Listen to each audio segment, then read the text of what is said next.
You're listening to Unscripted Moments, a podcast about propaganda.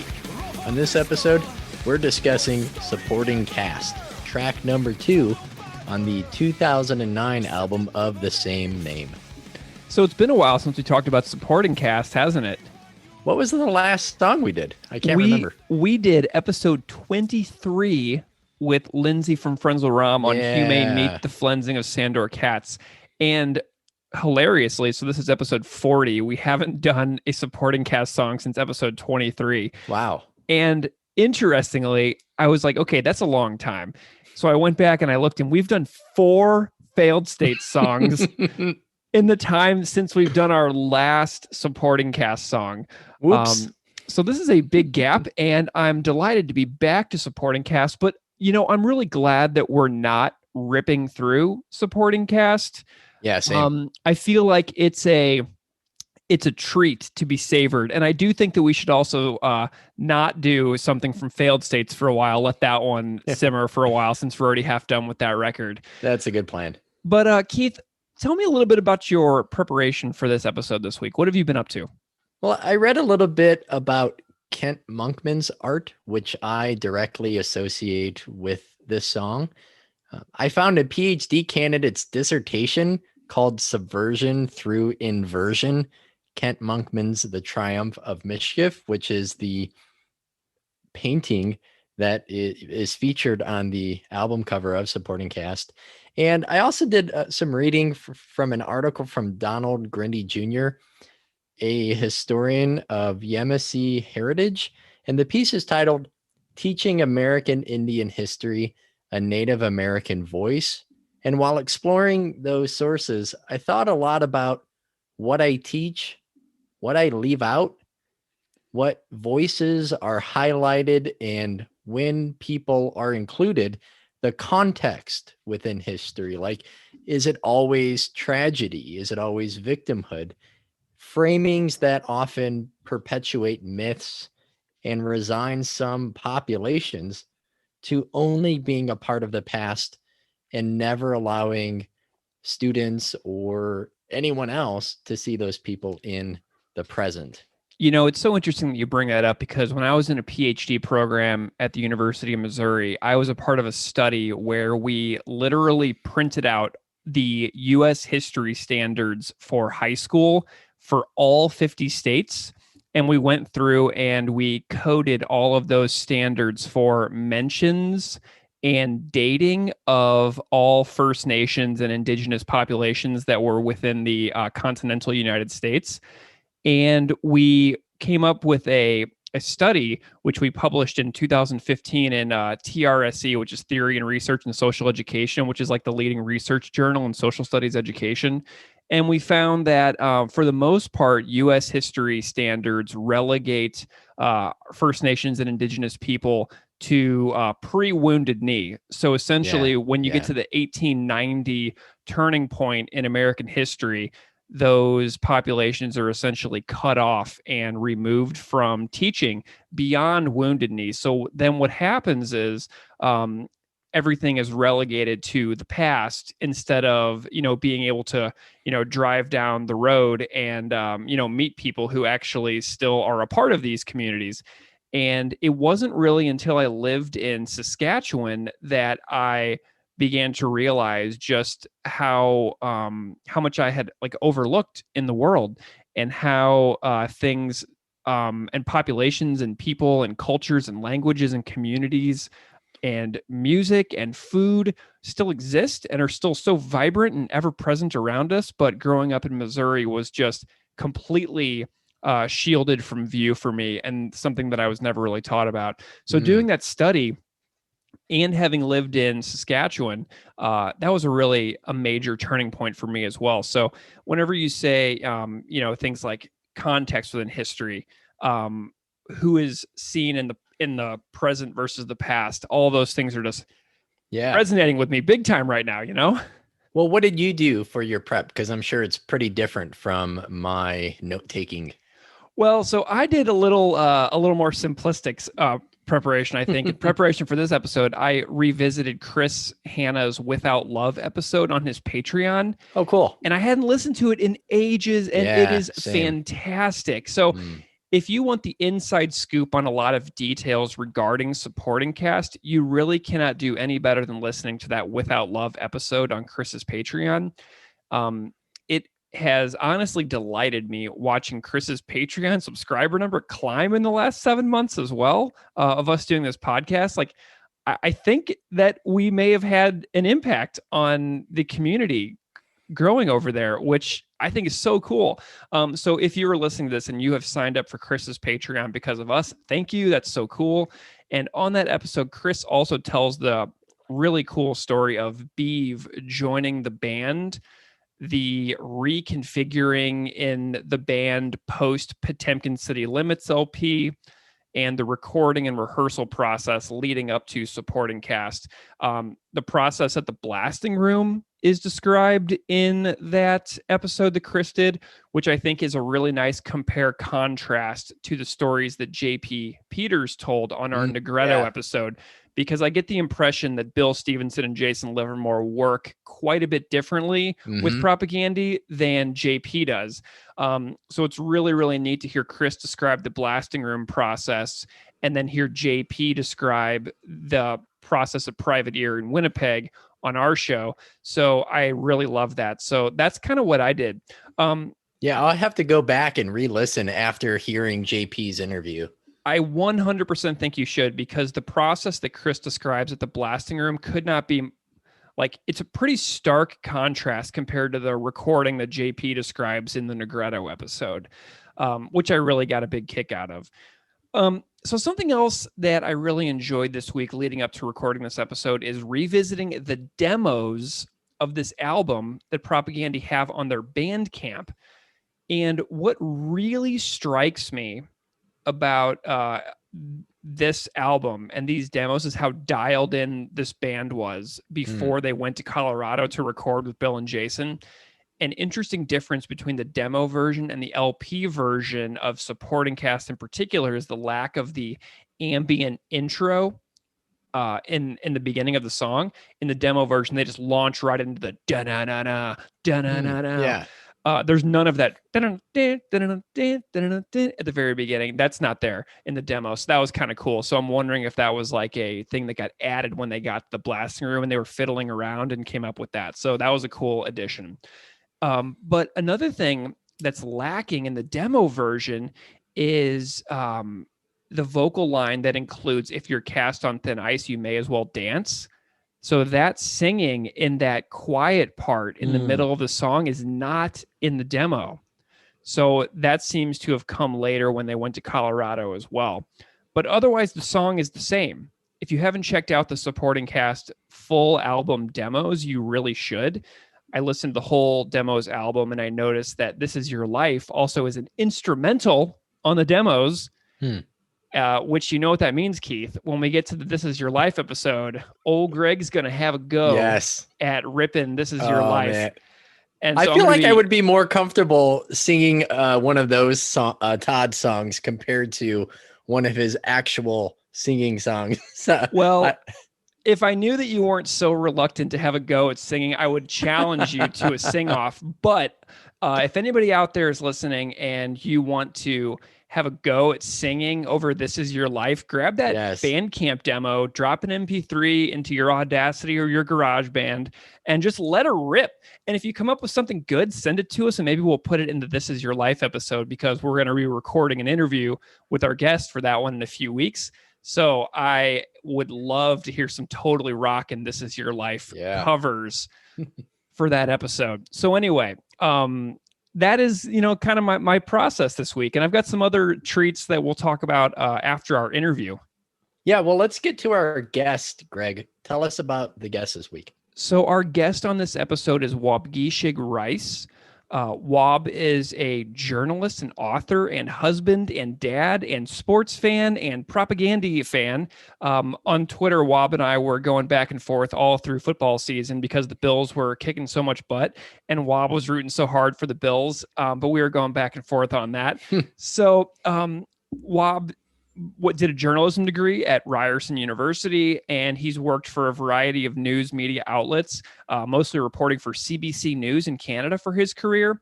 He was also awarding an award for excellence in First Nation storytelling. He was the host of a show called Up North on CBC Radio's afternoon show for Northern Ontario until May of 2020. But he's also the author of some totally fantastic literature. He's the author of a book called Moon of the Crusted Snow, a story on a northern reserve where one society falls apart and another is reborn during a sort of collapse of civilization and chaos. And Keith, I know you're reading this book. I've been reading it too. Tell me what your thoughts are on Moon of the Crusted Snow. So no hyperbole when I say that. Seriously. I have to pause the audiobook every 5 or 10 minutes because the sense of dread that Wob has been able to create in the audiobook is incredibly immersive. So I don't think I've read a novel that has so many resonating and relevant lessons on the past, the present, and probably, unfortunately, the future. Just one thing that comes to mind is the illusion of when this is over, which speaks so much to our current situation. There are multiple characters in the book who speak of things getting better when there's really no sign where I am at in the book that it's going to, right? And I keep thinking of people now talking about when this is over, or when things are back to normal, which again, normal for whom? But also thinking back to the spring. And I thought of this while reading.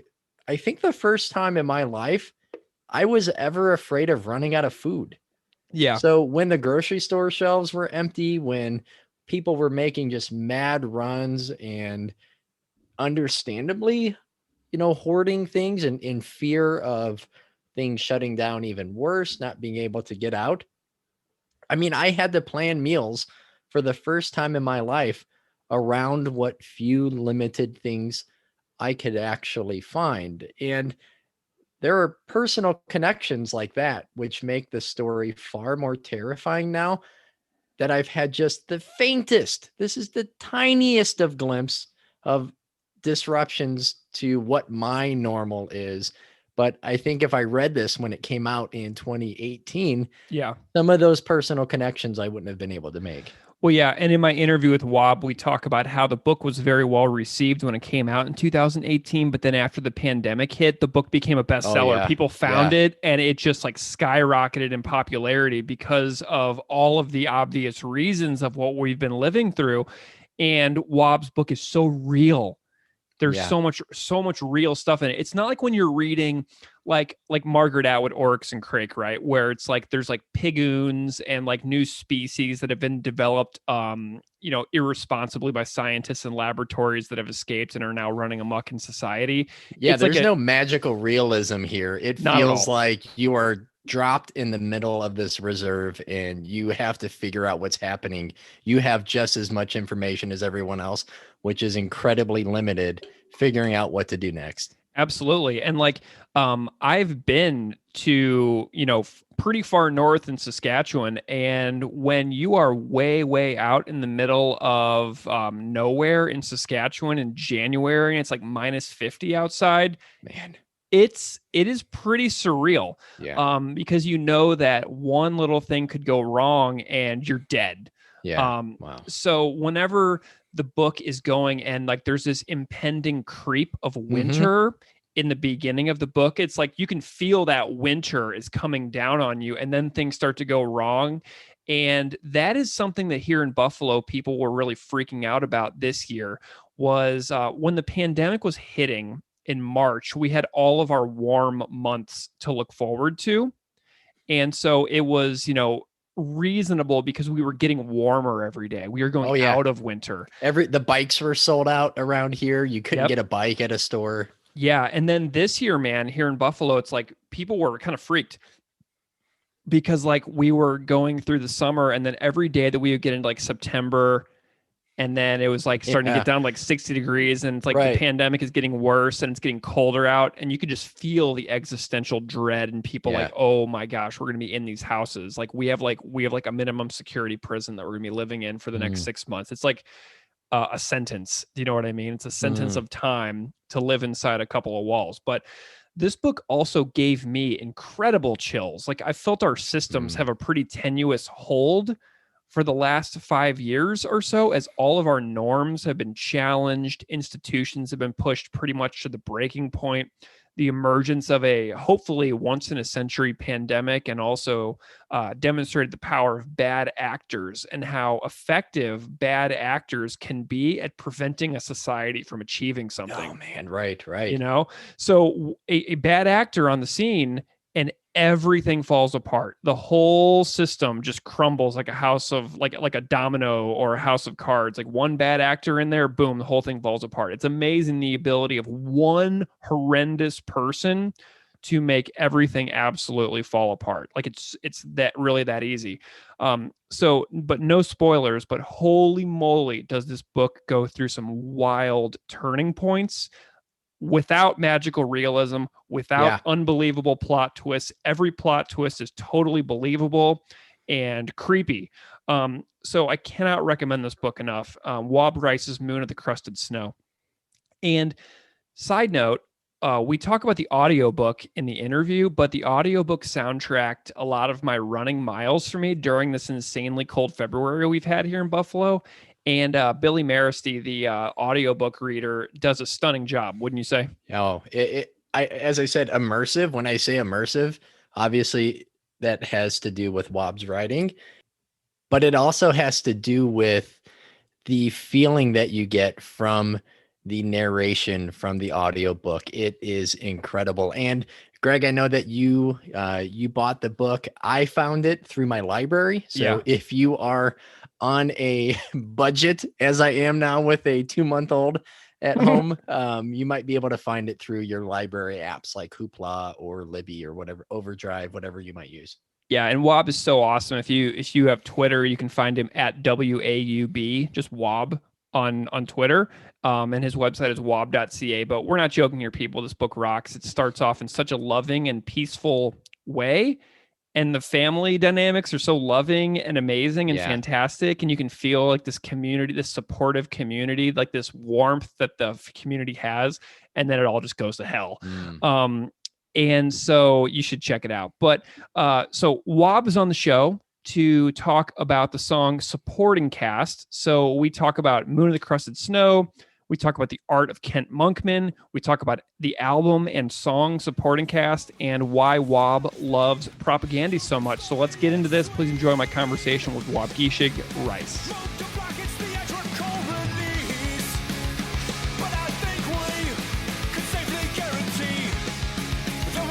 Waubgeshig Rice, welcome to Unscripted Moments, a podcast about Propagandhi. Thank you very much for having me, Greg. Very stoked to be here.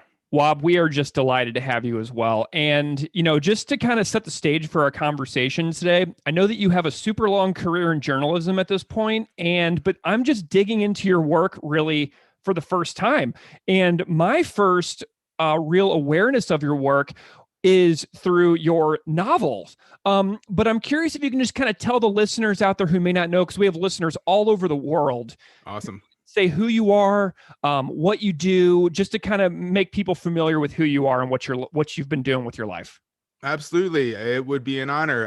Bonjour, Kinawea. Hi, everybody. Waubgeshig Dijnakas, Makwat Nodem, Wasaksing Donjaba. My name is Waubgeshig Rice. I go by Wob sometimes for short.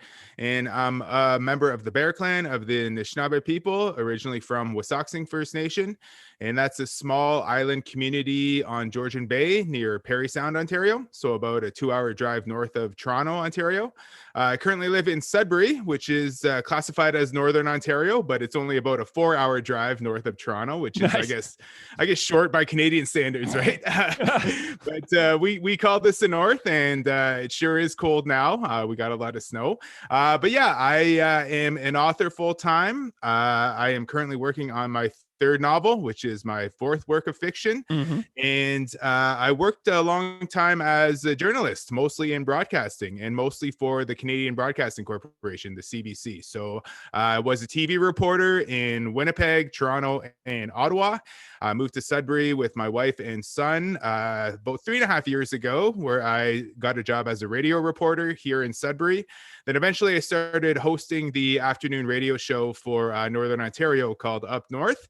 And that spans the whole northern half of the province. I did that for a couple of years before making the decision to leave journalism full time and focus primarily on my literary career. I do freelance from here and there as a journalist, but mostly I'm just writing fiction, and it's kind of a dream come true. It's amazing. Awesome. Well, that is such a nice, concise summary of all of the work that you've done. I love that. And I love the fact that you have connections to Winnipeg as well, because as you know, you're on a podcast about Propagandy's career. Yeah. And so I love that your life story overlaps a little bit with the setting that is so essential to the core story of Propagandy in general. So yes, awesome. So Wob, I'm reading your book, Moon of the Crusted Snow, right now. Actually, I'm listening to it because, cool. I've got a lot of projects going on. So I've been listening to it on the treadmill, on walks in the snow here in Buffalo, around the house, cleaning up. And I'm just absolutely loving it. And whoever you got to read the audio version of the book is stellar. Like, it is absolutely wonderfully performed. The imagery, the pace, the setting, the characters, it's been such a delight. I'm only about 6 chapters in, but I'm really loving it. But cool. Something that I get the sense of from reading your work is how essential the North is to what it is that you do. And I was actually talking to somebody else yesterday about the weaker thans, and we came into this core discussion of how important it is to understand Northern settings whenever you're talking about the work of Propagandy and the weaker thans. And that shines through in your work to me as well. And listeners in Florida, Brazil, Australia, like, this might be a completely brand new thing to them, but I'm curious how being familiar with the North matters to your life and what that means as far as like your own work, but also understanding the music of like bands like Propagandy. Oh yeah. Great question, Greg. And Shimigwesh, thank you very much for taking the time with my book. I really appreciate that. And absolutely. It's especially cool you're listening to the audio version, because I just love that. Billy Morasti is the narrator. He's a Cree actor. He's been around for a while. He's done a lot of TV, film, and stage. And when the publisher first came to me saying, we want to do an audiobook, obviously, here's sort of a list of people we're thinking of getting to do it. And I saw his name on the list, and I was like, right away, let's see if Billy's available. And yeah, he just like breathes a whole new life into the story. And I just really am so thrilled every day that people can access the story in that way and can really receive it through his own gift of storytelling, right? Because he adds that additional element to it. So yeah, I'm glad you brought that up, because I always want to give a shout out to Billy every chance I get. Absolutely. Shout out to Billy for sure, from me too. I'm loving it. And from Keith, my co-host. Keith has got the audiobook too, and he's loving Billy's work as well. Oh, awesome. And also I think Billy has a firm understanding of the North too, as an Indigenous person from the prairies. So for me, it's funny, where I grew up wouldn't necessarily be considered Northern Ontario. It's sort of cottage country area, right? Just about a 2-hour drive north of Toronto, as I mentioned. Some people consider it Northern Ontario, but some people will get mad if you call it Northern Ontario. Farther north, they're a little more possessive of that term, and for rightfully so, because things are a lot more spread out the farther north you go. It's colder. There are also some distinct demographics, I think, too, especially in Northern Ontario. Anishinaabe people and Cree people, Mushkego Cree people, are a big part of the social fabric in Northern Ontario, and Indigenous people I think aren't as present as much in Southern Ontario as they are here in Northern Ontario, right? So for me, I think that's an important part, an important fact really to get across in my work, is that there is an Indigenous presence basically everywhere in the North, and with that comes some time-honored stories and teachings about living on this land that predates the creation of the countries we know now by thousands of years, right? So I consider it like a privilege and an honor to be able to explore some of those stories. And with Moon of the Crested Snow in particular, like the community dynamics in that story are based on my own community of Wasauksing. You know, that's based on my experience growing up on a reserve. But the community itself is placed in far northern Ontario, you know, in a remote sort of setting that's only accessible by plane or by ice road, right? Mm-hmm. So that's not my experience, you know, that's not my upbringing. So when I was developing the story and writing it, I sort of relied a lot on my own journalistic experience covering northern communities, just remembering some of the places I went to, some of the, I guess, infrastructure that existed in those places, and then some of the realities of being, you know, a displaced northern people. Unfortunately, I have a lot of friends and a lot of, I guess, colleagues who are from those areas, and you know, I was able to consult with them to make sure I got it right, you know, because I want to do those stories justice. And by working as a journalist too, specifically my last job was as the host of this Northern Ontario radio show. And it's just, you know, especially here in Ontario, like the North is just so often neglected and ignored in the general conversation. And that's been highlighted by the COVID-19 pandemic as well. You know, there's a different region, but we get lumped in with the rest of Ontario too, you know? So yeah, so it's just important for me to put a spotlight on the real people that live here and just, you know, convey their realities and their truths. Yeah, you know, and I lived for a couple of years in Saskatoon, and I also spent a lot of time in Prince Albert, Saskatchewan, Nipawin, Saskatchewan, Tobin Lake, Saskatchewan. Like, so I got pretty far up there, but these were really transformative experiences for me of like driving down a remote road at like 11 o'clock at night in February and having the snow blowing across the highway. And it's just such a unique physical setting that I think a lot of people don't really understand until you've, like, you know, been driving through a -40 night in February in Saskatchewan under the northern lights. I mean, there's really nothing like it. And it's just such a surreal physical experience, you know? Well, it's very humbling too, because you're totally at the mercy of the land, you know?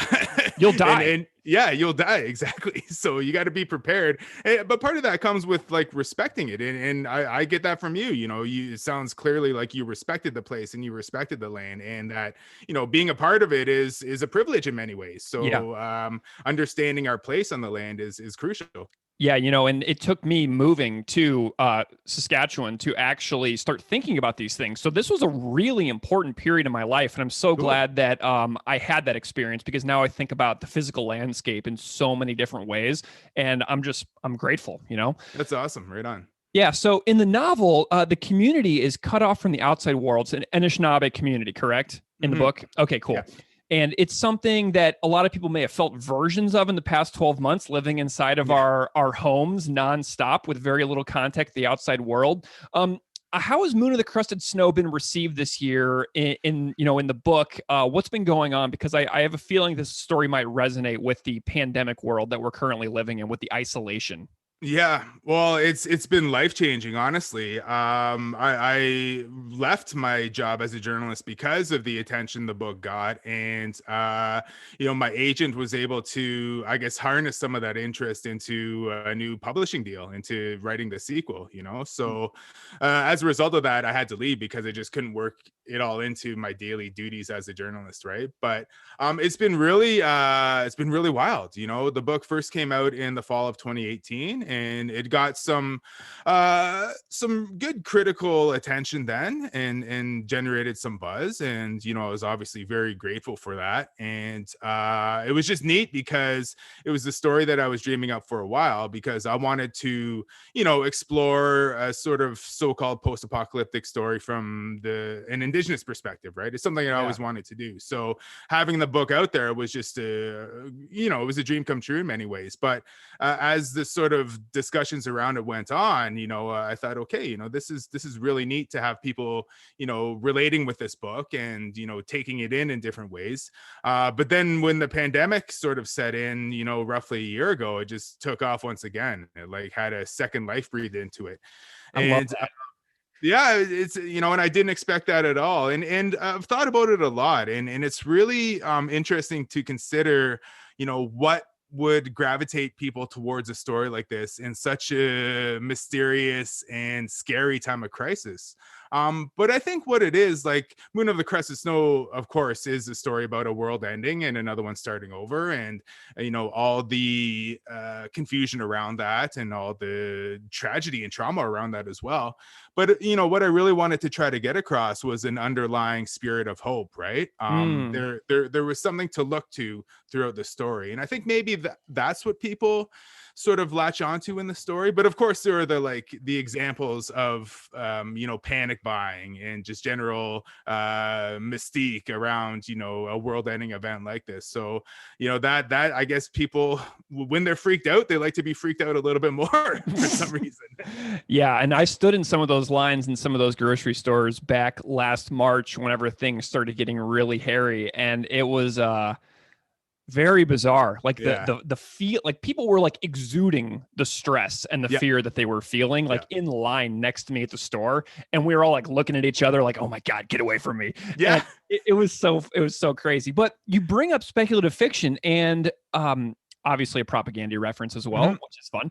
I just wanted to acknowledge that. But in post-apocalyptic storytelling, who are some of your biggest influences in the genre, and maybe some of your favorite books out there? Well, when I was growing up and getting into high school, what I really latched onto first were some of those books in the so-called dystopian or post-apocalyptic canon, I guess you could say, right? You know, grade 9, The Chrysalids by John Wyndham, you know, Lord of the Flies in grade 10. And then as the years go on, just, you know, the classics that everybody references now, especially during our, you know, confusing times, like 1984, Brave New World, Fahrenheit 451, and so on, right? Nice. I always really appreciated those in high school because, you know, they were an opportunity to consider a future based on the mistakes of the present. You know, it was an analysis of what we were doing wrong now and what could potentially happen, you know, years down the line. So I like that. I like just being able to speculate about what could potentially happen. So, I mean, as the years went on into adulthood, you know, some other books like The Road by Cormac McCarthy really influenced me. Even recently, like I keep reading books that really inspire me that are in this genre. You know, there's a book called Future Home of the Living God by Ojibwe author Louise Erdrich. There's The Marrow Thieves by Cherie Dimaline. More recent book called Crosshairs by Catherine Hernandez, the Toronto author. It's about like a fascist future. There's a book by sports writer Drew McGarry called The Postmortal, just about a medicine that limits aging, you know, just in what could arise. So yeah, it's neat to let your mind go there and think about what could potentially happen. And just for me, it's the most fun thing to do as a writer is just imagine the future, you know. And I'm sort of deep into that process again, and now that I'm going into the second part of Moon of the Crescent Snow, right? How's the process going for your sequel? Are you kind of off and running on that right now? I know you're deep in it. Yeah, I would say I'm off and running. You know, I spent most of the fall like just researching and developing the story because I had to come up with a whole new story altogether. Once Moon of the Crescent Snow was done and out there, I was like, okay, you know, the characters are riding off into the sunset and I'm done with them, right? I didn't consider writing a sequel at all, but thanks to the interest in the book, and I have to thank readers for that. You know, I got questions pretty much constantly from people who read it, you know, what's happening next kind of thing, right? And awesome. So after that, I was like, okay, I owe it to these readers to explore this more of the story, and I owe it to the characters too in the book. You know, I think it's incumbent upon me to give them an extension of life, I guess, right, in these ways. So yeah, I spent a lot of time just researching how the story would go, sort of dreaming it up, structuring it, writing out profiles for the characters, and I actually just started writing out the, you know, narrative prose last month. So as the new year unfolded, I'm typing words onto the screen as we speak. Man, that's great. Okay, so let's talk about propaganda. Yes. In our early interactions on Twitter, I picked up on the fact that you're a Propaganda fan, which was really cool. I have like one of my favorite things that I do is I go on Twitter and I just type Propaganda into the search bar and I hit latest and I see all the tweets that pop up. Cool. So every time Propaganda appears on Twitter, chances are that I have gone through and liked those tweets in my evenings of doom scrolling. Instead of doom scrolling, I've taken to finding Propaganda fans on Twitter. And that's how I found you. And so, you also mentioned in your discussions, like we've tweeted back and forth about you being a Tool fan, a fan of metal, also throwing in some allusions to being into heavy music in Moon of the Crusted Snow. I saw that the main character really likes metal as well, and he's making fun of one of his buddies for liking country and western. And so, Chris and the band Propaganda are also big fans of speculative fiction. Chris often talks about the influence of the work of Kim Stanley Robinson on his thought processes in the world. And I love finding people whose interests overlap so much with mine. And so it was awesome to find you. But how did you come to be a fan of Propaganda's work in the first place? Because I know your fandom has sort of had a little arc as well. Yeah, absolutely. Well, thanks for finding me. When I heard about your podcast, I was like, this is the coolest thing, and I just love it. I think you guys have done an excellent job with it. I'll put you on the spot later and ask you more about your Propaganda fandom because I'm interested in knowing. Yeah. But for me, it's an interesting trajectory. I think it's a little unusual because there's a big gap in the middle, and I'll explain how that happened.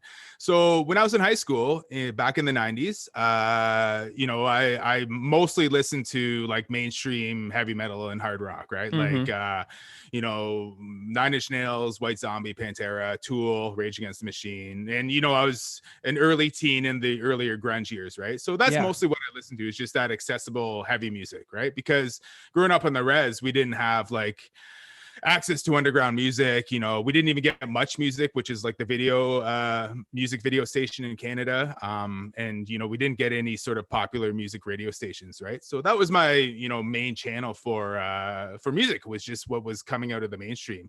But some of my buddies in Perry Sound were skateboarders.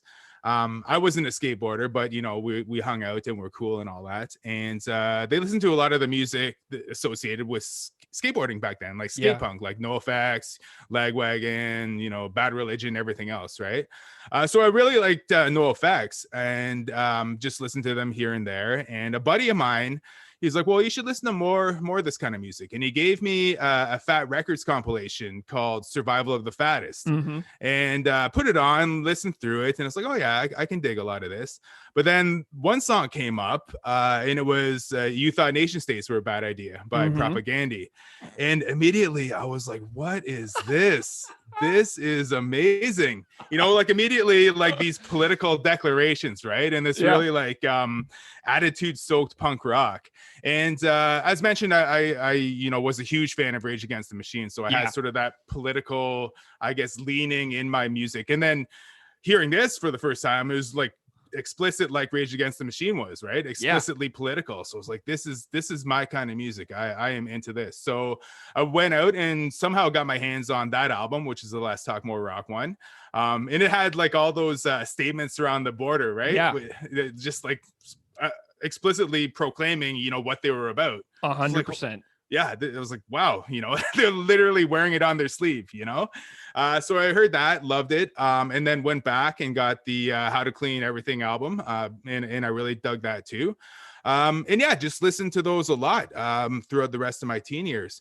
But then like they sort of dropped off my radar altogether. And I think that was because, I moved to Toronto in the fall of 98 to go to journalism school at Ryerson University. And I guess like for a while, I moved away from the music of my teen years because, I came to the big city. There was access to all kinds of music, access to all kinds of radio stations, live shows, etc. Right. So I think that's probably why I just didn't keep up with Propaganda. And there's some other bands from my youth that I didn't keep up with either. Right. Sure. I missed out on the two albums that came out in the interim. So the Today's Ashes, Tomorrow's Empires and the Potemkin City Limits. I totally missed out on those. Interesting. But it was once I moved to Winnipeg in 2006 that I sort of got back into them. And I know exactly when it happened. It's wild. Like I was living in Osborne Village, which is kind of like the hip downtown neighborhood of Winnipeg. And I was walking through the neighborhood one day, and I saw a poster on the wall on one of the posts, and it said it was the supporting Caste album cover. And I don't know if it was like a poster for an album release show or just the actual album itself, like a promo poster. But of course, the artwork, the Kent Monkman cover. I was like, what is this again? And I was like, oh yeah, Propaganda. Yeah. Oh yeah, Propaganda. I'm in Winnipeg. My God. Yeah, exactly. So like it just all collided once again. And I went out and bought that album immediately, and I was right back in it. I was right back into, Propaganda, went back and got their other albums that I missed out on, and just have been, they've been, again, one of my favorite bands. Oh my gosh. And then you got to discover like the amazingness that is Bringer of Greater Things for the first time about the Starlight tours in Saskatoon. I mean, there was a lot of ground that they covered on those couple of records that you missed. So you almost got 3 records in a row that many people would say is like the core Propaganda. Like a lot of people, I think, would say that Empires, Potemkin, and Supporting Caste are like the 3 like that they would recommend above all else. You know what I mean? So you got those at one time. Well, and the other thing that was totally mind-blowing is like I remember them as like more of like a punk rock band, right? Mm-hmm. And then I heard Supporting Caste, and I was Night like, Letters. I was like, holy shit, there is some thrash metal here. And then of course I went back to the other 2 albums. I was like, well, they have made this kind of transition into a little heavier music, and it totally works for them because they are just, experts at playing that kind of aggressive, really fast music, also with the key messaging at the same time, right? Yeah, which they didn't lose at all. In fact, probably got a lot stronger. And for you as a fan of like metal and things like that, I'd imagine that they were, scratching more of your itches as well as like a fan of heavier music too, Yeah. Oh, yeah, absolutely. Because I did like, I stayed a fan of like Slayer and, Metallica and Lamb of God, all those thrash bands throughout. And then it's like, okay, this is sort of in line with some of that too. It follows the same kind of rhythm, right? Which is really cool. Do you have a favorite Propaganda record like across the entire discography? It's probably Supporting Caste, and that's mostly because, it was my reintroduction to them. It happened at a very specific time in my life that was really cool. It was when I was living in Winnipeg.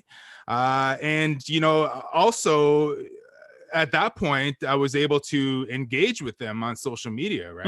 And that just sort of, for any fan, I'm sure you feel the same way. Oh, totally.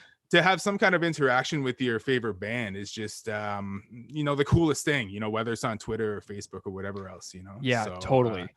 So that's why it's probably say Supporting Caste. But like, as the years go on, every album they put out is just, it hits as hard as the last one, if not harder. And even Victory Lap as the most recent one, like I think that's totally deadly too, Yeah, well, and you as a dad, whenever I listen to Adventures in Zoochosis, as a parent, I can't like contain myself. Like, so they have grown with me. And we've talked about this with other guests on the show, but as I get older and they get older too, like they're hitting me in the heart, like where I am at that moment in my life. Yeah.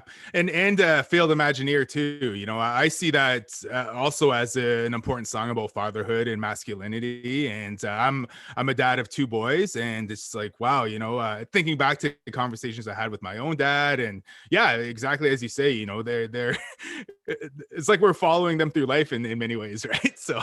Oh, and a question just springs to mind as well. We did an episode on Things I Like a while back on the Failed States record, and something that we were exploring within that episode was the narration from Wab Canoe.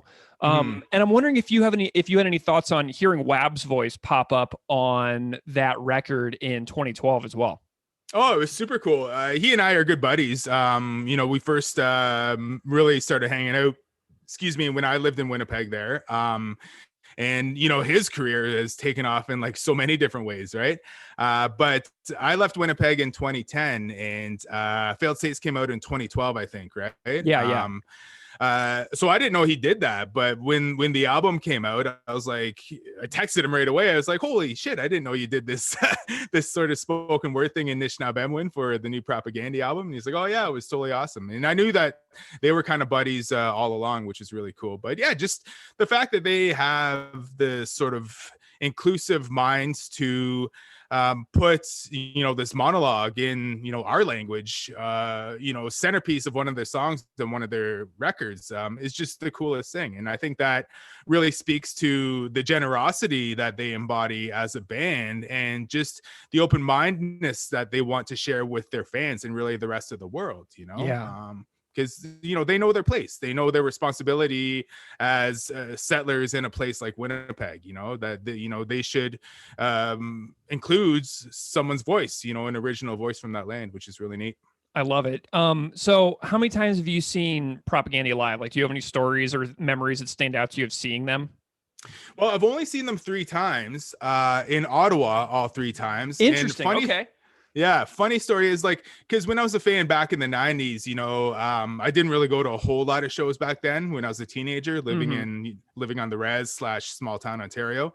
Even though Toronto wasn't that far away, we just didn't get down there that much for shows back when I was a kid, So as mentioned, I got back into them in Winnipeg when I was living there in sort of the late 2000s. And after Supporting Caste came out, I was like, okay, I'm definitely going to their show. And I bought tickets for their album release show at the Albert, which is like a legendary Winnipeg venue, right? But I was working at CBC, and anybody in Manitoba knows that flooding is a big issue every few years in southern Manitoba, right? The Red River gets swollen after the snow melts, and sometimes that's like potentially devastating for homeowners and so on. So 2009, when that album came out, I had tickets to the show, but flooding really started picking up that spring. And it's funny because when you're in Winnipeg, you sort of track the flooding from North Dakota to the south, right? So in Grand Forks, North Dakota, they were getting a lot of flooding. So my bosses were like, oh, we got to go cover the flooding in Grand Forks because it's coming up here. So Wob, go down with a camera operator and go do this story about the flooding in Grand Forks. So it's about a 2-hour drive, I think. So we drove down there, did the story, satellite truck was there, did a live hit for the Supper Hour News, but that meant that I was going to be getting back at 10 or 11 o'clock at night. So that was the day of the show. Ended up totally missing the show, right? Just totally bummed that I didn't get to go to this album release show for Supporting Caste. Wow. But it just, then I was like, okay, well, I got to go see them as soon as I can, right? Yeah, it's just life. Yeah, and as a reporter, that's people who have reported in Manitoba, southern Manitoba specifically, in Winnipeg, the flooding sort of makes your career at some point, right? Everybody has the opportunity to cover the floods because it becomes like a big national story, and you get your name out there and so on, right? So I couldn't really say no to an assignment. You can't really say no to an assignment anyway. You follow the story. Yeah, you follow the story. So anyway, I missed out on the Supporting Caste album release show. And then a year after that is when I moved from Winnipeg back to Ontario. It was, I think, when Failed States, when they first did that tour cycle for that, is when I first saw them. And then they came back around. I actually have a poster of the 2014 tour on my wall right in front of me here. Nice. So I picked that up at the 2014 tour. And then I saw them again in 2017 on the Victory Lap tour, also in Ottawa. So yeah, 3 times. Nice. So that 2014 show in Ottawa, did War on Women open that show? Yes. Yeah. Awesome. Yeah, it's amazing. Yeah. Our guest for the episode I just put up today is Sue Warner, the bassist from War on Women. And we talked about that tour on the Head Chester Foot episode. And so that is up right now. So Sue and I talk about that exact tour on the Head Chester Foot episode. Fabulous. Oh, wow. Nice. It all weaves together. Oh, totally. So you've seen them with Beeve on guitar and with Sue Lynn on guitar, right? Yeah. Awesome. Mm-hmm. Very cool. Do you have any thoughts on the 2 different eras there? I think it's always cool when you can see different incarnations of a band, you know, over the course of their career. You know, it would have been cool back in the day to see the John K. Samson era, Of right? course. Just to say that you saw it, you know, like Yeah. that would have been awesome. But it's neat. I think they both are obviously guitar virtuosos. They both bring like a similar energy to the live performance. And I, you know, going forward, it's cool to have Sulin, you know, I guess on that side of the stage and shredding in that sense. And yeah, listen to the Tertium Non Datur episode where you had her on, and Yeah. man, it was just so cool to hear her talk about some of the technical stuff, you know. And one thing that really resonated with me, and talking about the song supporting cast, which we will shortly, I know. Yeah. She talked about how like there are few breathable moments, I think is what she said, in propaganda songs when you're playing them, and that's like what I love about listening to them. And it's cool to hear like someone who plays those songs, I guess, interpret them and analyze those songs in the same way, you know. I love it. Okay, so you already talked about the importance and the essentialness of why supporting cast as an LP matters to you. So before we dive into your song supporting cast, I want to know if you have any comments on Kent Monkman's incredible album cover art. Like, what stands out to you about this? Because Keith and I have been processing this album cover in real time as we've done the show, but I'm just curious what you think about that cover, because Kent's work is so incredible. Yeah, it's amazing. I think one thing that always draws me to his work is the detail. You know, you have this scene playing out in front of you of like, you know, a colonial settler interaction, you know, between people who have arrived and people who've already been there. And like what you're seeing in this piece is kind of like not necessarily like a satirical commentary on it, but also, you know, a brutal modern interpretation of how these things have played out in the past, you know. And you know, I was familiar with that level of detail and that commentary he always brought to his work when I first saw the album cover on that poster in Osborne Village in Winnipeg, right? And I thought, you know, it's just so cool that Propaganda chose that as this album cover. You know, and with the supporting cast theme all together, you know, you're seeing a fight in front of you for who controls the narrative of the history of this land, right? It's playing out in this scene that's painted on the cover. And I went and my wife and I, when we lived in Ottawa, we went to the National Gallery there, and that piece was up at one point. It was a featured piece, and you know, I would kind of blew my mind, and I sort of fanboyed out over it just for being the Propaganda cover, but also Ken Monkman work too, you know? Yeah. And I took like multiple pictures of it and, you know, took a selfie and so on. Do you have a selfie of you with the album cover? I think I do. I'd have to look it up, but yeah, you have to dig into that. See if you yeah. can send it to me if you find it, because that would be so rad to see. Yeah. But it's like in real life, it's huge, eh? It's massive. So just seeing it up close and personal was really neat. So amazing. Okay, so Wob, why did you choose the song supporting cast for your episode whenever I sent you that song list? Well, you know, as the title track, it's an excellent play on words, right? Supporting cast with an E. And, you know, when you sent me the list, I was like, well, okay, as the title track for this album that, you know, was very influential on me and sort of marked a very specific moment in my life, you know, I feel very nostalgic about the song itself, but mostly the album altogether, you know? So to reflect on it is just a cool opportunity. So thanks again for that, Greg. But yeah, the song itself, like musically, I think it's when the album really starts kicking into gear, and that's not to diminish Night Letters whatsoever. That's a great opening track. Yeah. But I think the whole spirit of the album really ramps up when second track, the title track, really blasts off with that opening riff, right?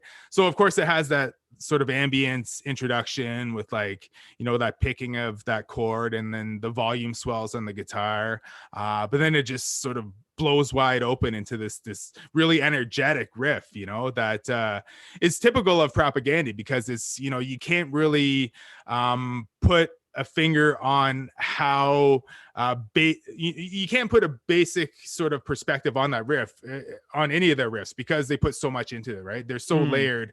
Every single guitar riff they play, it just has so many different elements to it, right? And that's what that opening sort of main riff for Supporting Cast does. I think it's like, okay, I am strapping in for a ride here. That's what that riff sort of tells me. God. And just lyrically, it's really, obviously it relates to my, I guess, life and my profession as a journalist and a writer in so many ways. It's about who controls the narrative. It's about the art that we receive and can access, and whose voice is predominantly at the center of those discussions, right? So yeah, it's about the supporting cast with an E, not really having a voice in, what we see the main story of our nations going around, Yeah. So that's just what I latched onto from the beginning. And I've always really loved that. Nice. I love how the song builds with that atmospheric and ambient introduction, but then it revisits those quiet moments later on. You mentioned when Sue Lin says how songs breathe. So Propaganda has this song which has arguably some of the most engaging ambient and atmospheric effects and breathable points. But then some of the shreddiest, wildest stuff ever. I was listening to this song like 10 times in a row last night. And whenever Chris goes, yes, and then, and I was like, that is my favorite moment in all of Propaganda's recorded catalog, is that whispered yes and 47 into the song, then going into that riff. Yeah.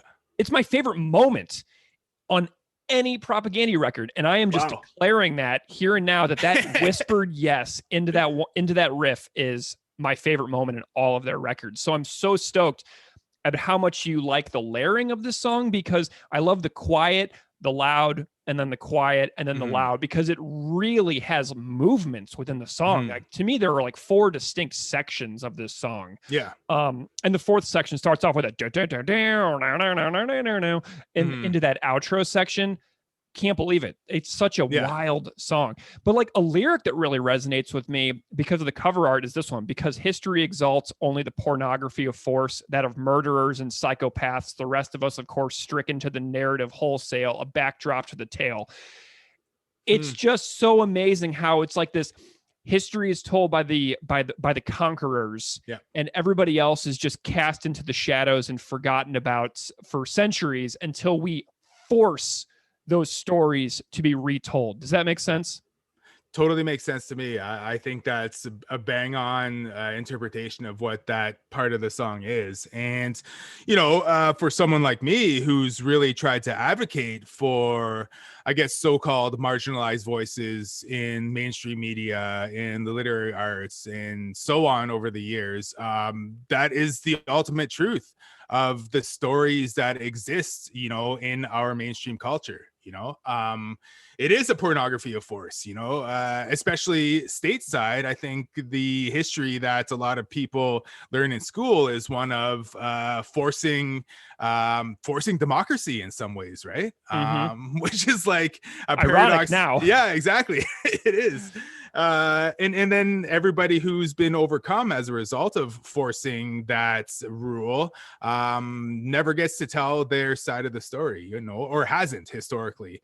And finally, I think we're seeing in many realms that, people who are from the so-called margins are able to speak up, and they're forcing themselves, they're forcing their voices out there, which is a response, it's resistance. And if anything, as lyricists, I think Chris has always picked up on that. And he's always, advocated as an ally for people who haven't always had the same platforms as, white dudes like him have, and I've always appreciated that too. He's been so kind to me and so generous in sharing, my book, on his Twitter feed and so on. So it's just, the narrative wholesale, that's backdrop to the tale, just amazing. I love it. Well, Wob, I'm so glad that we got connected. I know you have a book to write. So I am going to bring us in for a landing, but my gosh, I am just so thrilled to have your participation on Unscripted Moments, a podcast about propaganda. Where would you direct people to find you if they want to read your book, follow you, find out more about what you're up to, tell everybody where you're at? Well, thanks again for having me. Chimigwech, as we say in Ojibwe, big thanks. It's just so fun to be able to chat about propaganda and chat about this song in particular. So again, I appreciate you reaching out and inviting me to chat. This has been, a highlight of my winter. Absolutely. Awesome. I do have a website. It's just waub.ca, waub.ca. There's not a whole lot there. There's a blog that's been sparsely posted for a while now, but there's some links to other writing I've done there. I'm on Twitter at Waub, at WAUB, also on Instagram at Waub, and you can find me on Facebook at Waubgeshig Rice. So that's where all my latest literary endeavors are. And I post a lot about music as you noticed, and just really keen to be able to be with a fellow fan. Oh yeah, and you can include this in the final cut or not, but I'm interested to know about your propaganda fandom. Oh, right. So I tell this story a little bit here and there throughout the podcast, but I was in a punk band in like 9th grade, and we scraped together $900 to record a full length, but in today's, modern terms, it would totally be considered a demo, but we thought we were making a record. And so we recorded at this guy's house. He had this little tiny studio built in his basement with an 8-track and a little room that he walled off with a little window in it so he could see into the tracking room. And I have a memory of seeing how to clean everything on the coffee table at this guy's house. And I can't specifically remember if I stole it or if he loaned it to me and then I didn't return it. And hilariously, he and I are still friends on Facebook. And I've actually asked him since, be like, dude, did I steal how to clean everything from you? He's like, I don't actually have any idea, man. So I actually tried to, pay back my karmic debt of possibly stealing my first propaganda record. But that's where I got it. I got it. I think it was May or June of 98, I think. So I found them when I was about 14, 15 years old, found the first record first, miraculously. And there was another local band in St. Louis that I really looked up to, a ska punk band called Dumb Luck. And the singer of Dumb Luck told me that his favorite band ever was Propaganda. And I'm like, oh, interesting. I have that album. And so I went back and I listened to it, realizing that a guy that I looked up to, who was just like a total high school senior or whatever in a local band, that his favorite band was Propaganda. So I looked up to this guy. He looked up to Propaganda. So that forced me to go back and revisit Propaganda and start to realize that. But then leading up to the release of Empires, I started getting tracks downloading on Napster. I think I found Bullshit Politicians on Napster first. And then I think I got New Homes for Idle Hands, Back to the Motor League. So tracks started leaking out in this era of file sharing. And whenever those Empire's tracks started leaking is really when my attention to Propaganda sort of skyrocketed. Cool. Something about that heavier, thrashier sound, because I was into Pantera and I was into Rage Against the Machine and White Zombie and the Deftones and stuff like that too. So when they started really shredding hard, it really drew me in because it drew on the best of both worlds to me. I was super into No Use for a Name, but I was also super into Far Beyond Driven. So It kind of met right in the middle for me and just hit that sweet spot. And then I could never look back, That's awesome. Yeah. I still have that Fat Records compilation too, because I don't know which friend I got it from, and it's been 25 years, right? So I love it. And you can find some of those Fat Rec comps on vinyl on Discogs, and I've been trying to find a good deal on one because some of those Propaganda tracks that are on there, I think True is on one of those comps, and Nation State's on one of those comps. So I like to have Propaganda tracks on vinyl. So I'm trying to track down some of those comps for a good deal. But man, they're expensive sometimes. I really want the one that has 4 more years of war is peace. I want that one on vinyl big time because that's a really cool song. And every time we go through the national trauma of having an election in the US, it just makes me be like, 4 more years of war is peace. And it just cracks me up. But, that's kind of my journey as well. And Keith and I started the show because we were just bored as hell and falling into depression, needed something to keep us motivated and keep our brains working from week to week. And the fact that people, care about this show at all is beyond incredible to us. So to all the listeners out there who are hearing this, we appreciate you so much that you care about this little creative thing that we've tried to do, because it has actually kept me quite sane this year. Well, you guys are doing an excellent job. I look forward to hearing every single song discussed. So again, thanks a lot for having me on. Thanks, Wob. It's such a pleasure to have you here. Yes.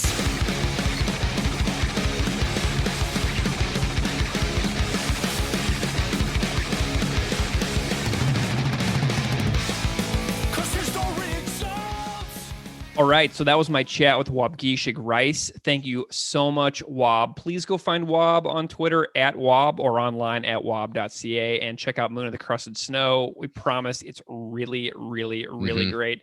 And Wob is a Propagandy super fan, so go hook up your people, folks. All right, so Keith, do you want to start with the music on this supporting cast discussion this evening? Yes, because I think I have my first theory that I want to throw out. Greg delicious. has had several theories so far where he has strung different songs together in very convincing ways, mind you. Oh, thank you. But I want to say that I hear the music and the lyrics too, but definitely the music for supporting cast as a plot diagram. Yeah, so that is kind of the English teacher and me coming out as well. So if you think of a plot diagram, there's the flat line that is the exposition, the introduction, the rising action as a story builds, the point like a cliff if it's a mountain, where there's the climax, the highest point of tension, the falling action, and then the conclusion. So the denouement. Right. So the introduction has that eerie, haunting, slow build over something like 42 seconds. It's a punk rock crescendo that really fits with the themes of the songs. I mean, thinking of seeing like an orchestra perform or the music live at a ballet, any performance with live music, the musicians in the pit warming up, the lights dim, letting the audience know to get to their seats.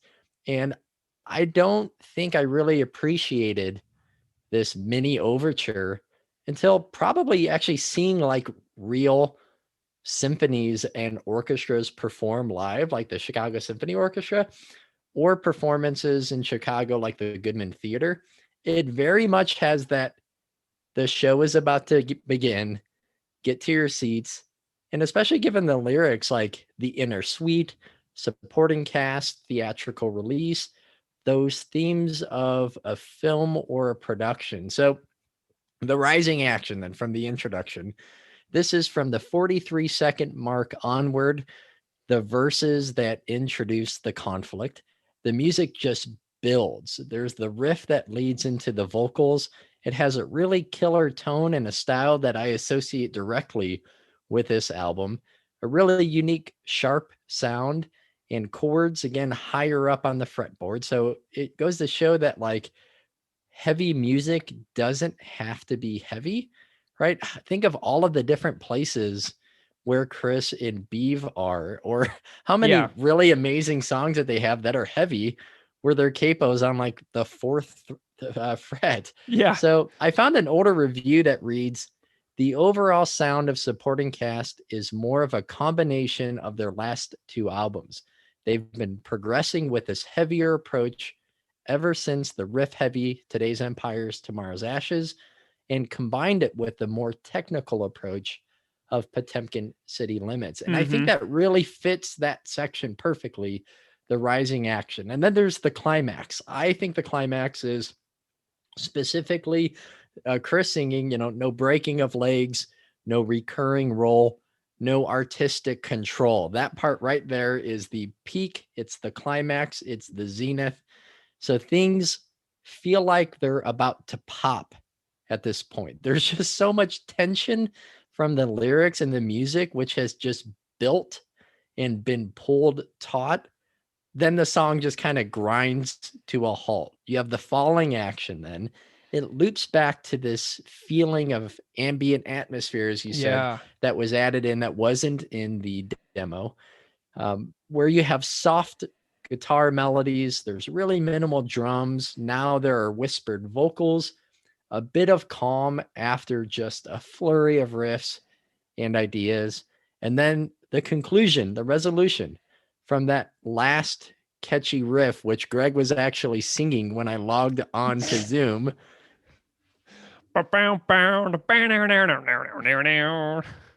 So that's my favorite riff on the entire song. It's so iconic. So from that riff onward, you have the conclusion with like a flashy finale that matches the resolution in the lyrics. Chris singing, if I don't have a say, if I don't have power to change things, then I'm not going to harm and I'm not going to follow. And then it closes out this, again, literary movement, a structure, which I see as a plot diagram, a rising and falling. Well, that is really beautiful. I can tell that you've been really thinking about that for a couple of days, haven't you? I don't know if it's intentional. My guess would be not. And it just happens to really fit with the themes, like, the socio-political, historical themes, but also like the themes that Chris uses to convey them through like a movie production. Yeah. I'm guessing maybe it is probably just coincidental, but once I started to think about it, I kind of felt like I found more clues or more connections to that. Man, I love if you're cast on thin ice, you may as well dance as the falling action. I just love that. It's so cool. Like, because that's an exercise that I would make my English students do, like in 8th grade. You know what I mean? Like we would plot a story mountain and we would have the characters and we would have the setting and we would have the plot and we would have the conflict, all these things identified. And you've managed to just diagram that verbally for everybody tonight. It's absolutely wonderful. Well, and as far as the music goes on this song, like I've got a few thoughts on guitars and drums specifically. Cool. The Sheet Happens book for this song is hilarious because it starts off with a note from the Beeve on guitar where he says what his guitars were tuned to, and he then says, so this is the Beeve, I have no idea why I did this. It's absurd. I subsequently have tuned to drop D for live performances. Thus, the way I play this song now is quite different than what you see here, which is truer to the recorded version. So Beeve is like ripping into himself and he's like, I am so dumb for recording it this way. It's ridiculous. And then he also talks about how he played a 62 Fender Jazzmaster reissue through an old Silvertone Twin 12 for the spaghetti Western breakdown in the middle. And I was losing it. He calls it a spaghetti Western. It's just too good. But man, as far as like the drums go, the quiet work on the toms and the cymbals leading into the song is such a perfect buildup. When this record came out, it came out the same year as Mastodon's Crack the Sky. And those were my favorite two records that year. I was living in England and this came to my flat in a little mailer from Small Man Records and Hassle Records, which was, I believe, the European label that released this album. But when I saw Propaganda play in London in 2009 at Islington, which is where Frank Turner and I were in the same room together unknowingly. Right.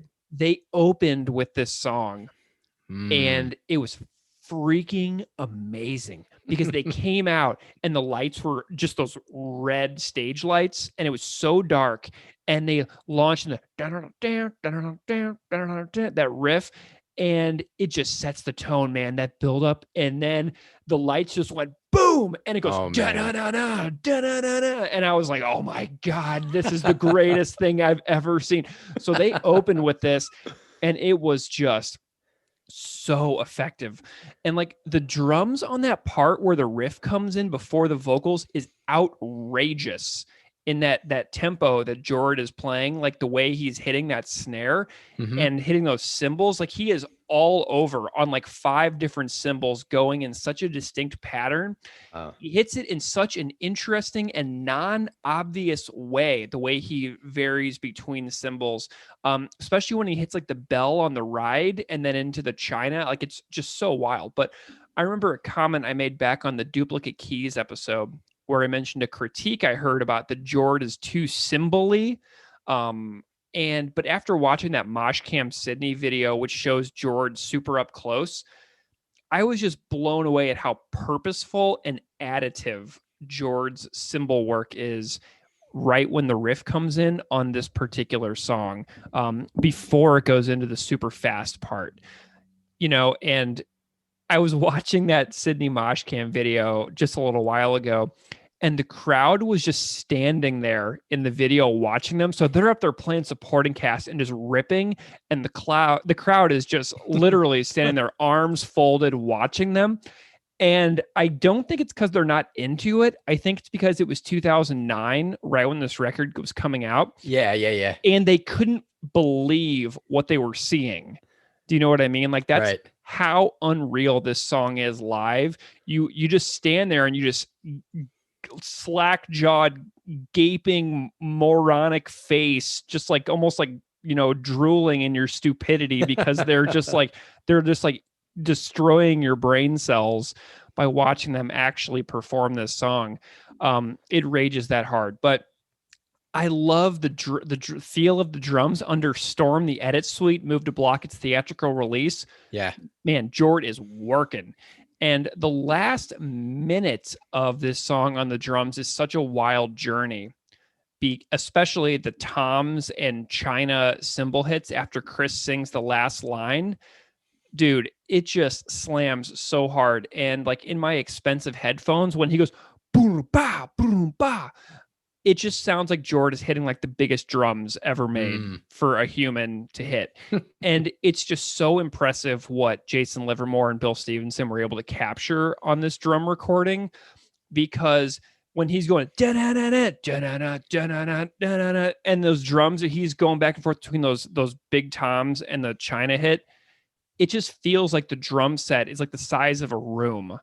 It is so big to hear. And, I was watching a playthrough video that another guy did on YouTube, and there is so much variation in cymbal work, little subtle tom fills that don't really come through super clearly on the recording. But if they weren't there, you would be like, something is different. Jord is all over the place and like the connective tissue transitions of this song.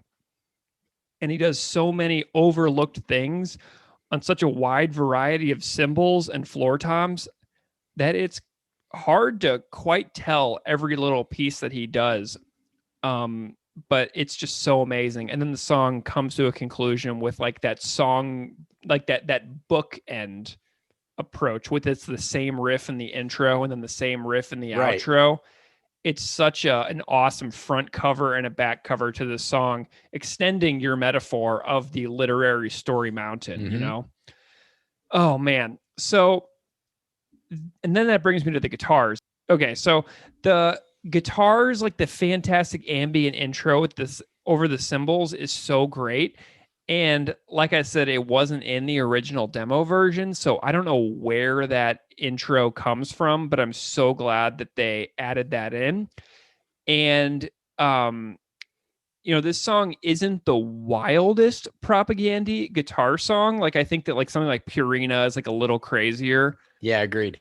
But I would argue that this is one of the most perfectly latter era propagandy guitar songs that you can find. Like the wild palm muting, the super interesting tunings, the little accented notes that serve as transitions within the song. Like at 107, Chris sings, "Told don't bother." Right.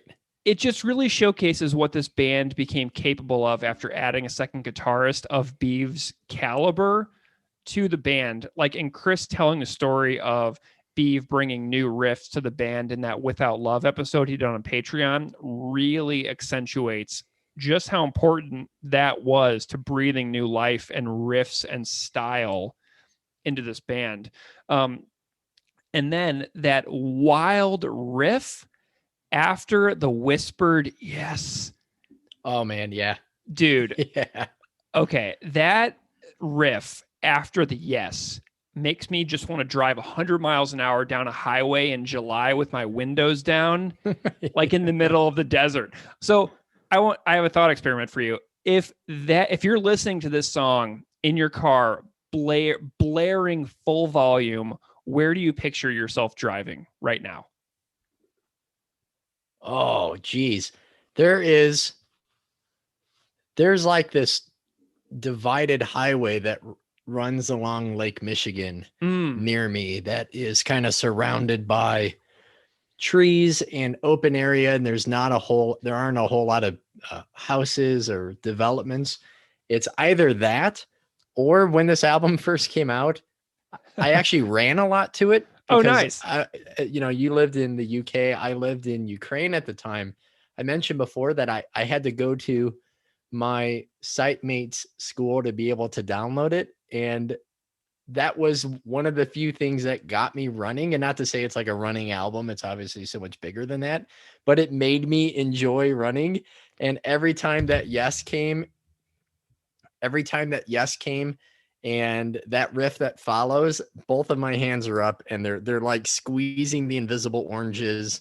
They are metal clenching, and it's doing one of those like embracing for the riff that comes after. Dude, I can't even imagine what people here in Buffalo think about when they see me running down the road while I'm listening to like Refused or Unleash the Archers or something. Cause I am always like fists in the I'll be running down the street on like Main Street in Buffalo, and then all of a sudden I'll just like throw my fist in the air like in a totally random intervals. So if you're driving a car and you see me in Buffalo, like I probably look like a total maniac because I just like go yeah and like fists in the air just like that. It's hilarious. But I do that walking home from work. I don't run now, but I just walk to school and walk home and listen to music and still do the same thing, vocalizing with my hands. Yeah, well, and this record you mentioned earlier has such a great tone and a feel for the release. Like it really does feel like the total package front to back, like the album, it fits together. And, they have that more of that signature riff, low, low, high, high under the jawbones of asses part that goes back to what Sue Lin was talking about on the Tertium Non Datur episode, which is really a definitive sound of this episode. It's like, it's got that kind of that feel that parts of Tertium have, which is probably why these songs fit so well next to each other, is that Supporting Cast is like a blazing ripper, but has these little subtle style similarities to the next song, Tertium Non Datur, that make them fit so well next to each other, but makes them feel like completely separate entities because they have such different pacing to both of them that they sound like they go together, but they're totally different in their own right. You know what I mean? That's a great description. Yeah. And the riff after You May As Well Dance is what I believe to be another classic moment of propaganda at this moment. It is utterly recognizable. And it is memorable. And it is the title track of the best propaganda record. And this may come across weird, but like I feel like if that part with those little accentuating hi-hat hits were to like show up on a Tool record in Adam Jones's signature style of Tool guitar, I wouldn't be super surprised if that riff showed up on a song like The Pot or something like that, it wouldn't shock me, but obviously it'd be in a different guitar tone. But my favorite part of the guitars on this song is that there is no guitar solo. I like that there's no solo. Yeah. A lot, because it already shreds so hard that I'm pretty sure my brain would explode if they put a solo in there. But it doesn't need it. I almost feel like it would be over the top. So like it's awesome that they refrained from doing a solo here because it just doesn't need it. You're totally right. There's so many interesting parts throughout there. But I also love that Todd doesn't overplay on this one. I feel like he gets he's really a supporting player on this supporting cast track. And he really just gets the job done on the song and stands up as a package without any extra like really bass show off. But yeah, I just think the music on this one just totally rips, man. But as far as the vocal delivery goes, my first thing I noticed when Chris came in on this record was how much deeper he was singing than compared to Potemkin. So it's a massive shift from the previous record, which I think is a shift that serves Chris really well as far as his ability to pull things off live. I think that it was a very purposeful decision. The next thing I noticed about the vocal delivery on this song is harkening back to what we talked about with Chris Deutsch on our Cop Just Set a Frame episode about Chris, how he has the ability to split sentences into what seem like different lines, right? You know what I mean? Like he splits sentences at random points to fit within the song. And I've always loved how he does that. So this song and Cop Just Set a Frame are really great examples of Chris splitting lyrics in the middle of sentences. Yeah, if you just gave someone the lyrics and asked them to draw lines where each part would be sung and where the next part would be, if they had never heard it, it would be completely wrong and off. And someone would be like, how is this a song? It reads like an essay. Yeah, exactly. And you know, I think that I've read a lot of comments where it's like, I think Propaganda just writes songs and then just like forces the words to fit. But it's just so quintessentially them at this point. It just sounds like Propaganda. It feels like Propaganda. Like it feels right when they do it. But I think if there was like another band out there specifically really trying to do this for the first time, that it would just sound so forced. But for some reason, it sounds okay to me when they do it. So maybe that's me just being a total fanboy geekazoid. But you know, so be it. But I've said this publicly many times so far, but the whispered yes into the guitar riff at 147 on this song is my favorite Propaganda moment of all time. On every record, every song, every section, that yes into that riff is my favorite 15 or 20 seconds of recorded Propaganda ever.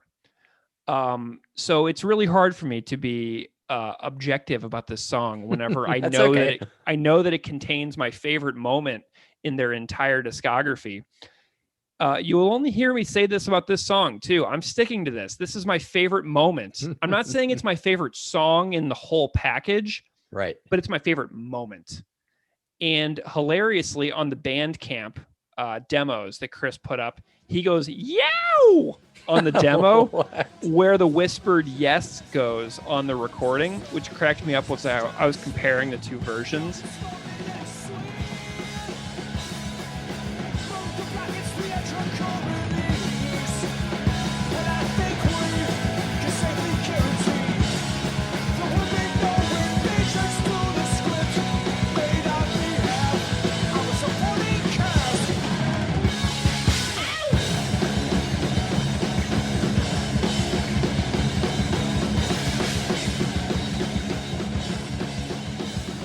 And interestingly, the lyrics are not included also in the supporting cast Sheet Happens book.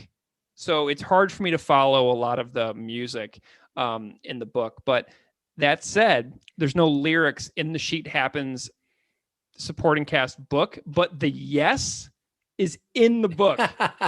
The yes is the only lyric on this song in the music book. You have to work forward and backward from the yes. Yeah. And then we also have the fabulous that into that incredible, cool that low, high riff. Mm-hmm. You get that And I was thinking recently as well about Propaganda's approach to songs as stories as opposed to chorus-laden tunes. And I heard an interview recently with everybody's favorite person in the world, Fat Mike, on Chris DeMakes' podcast, Chris DeMakes from Less Than Jake.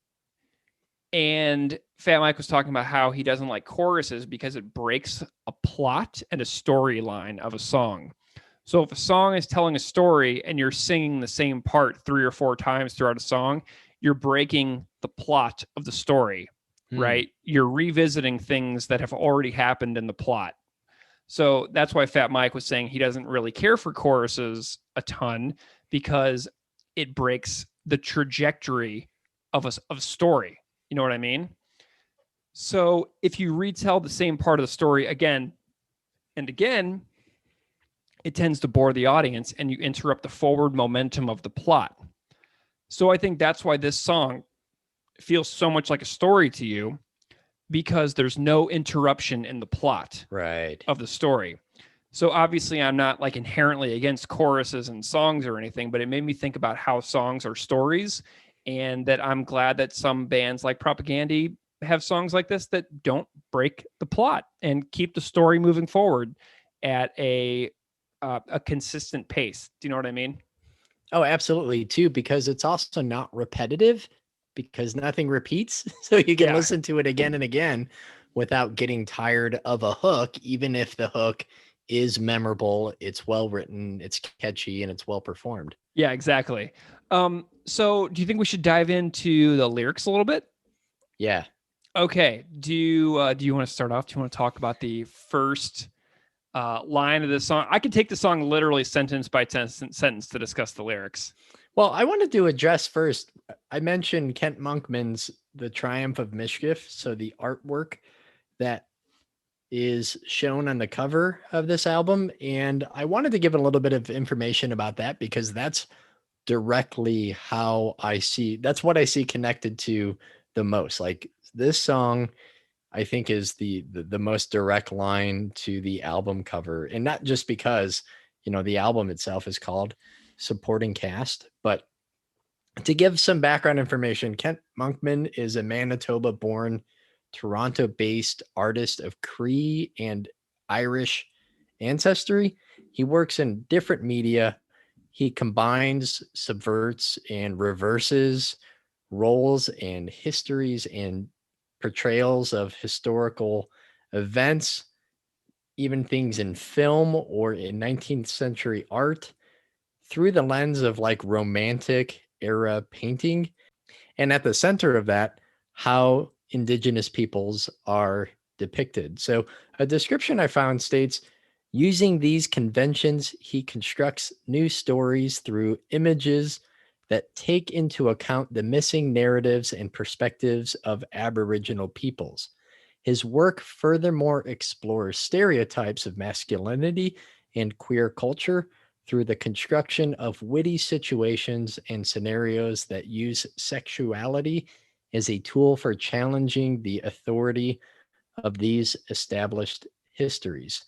So, something that I found, Greg, in the dissertation that I mentioned in the intro, the wall text that accompanied The Triumph of Mischief reads, I have determined to devote whatever talents and proficiency I possess to the painting of a series of pictures illustrative of the European male.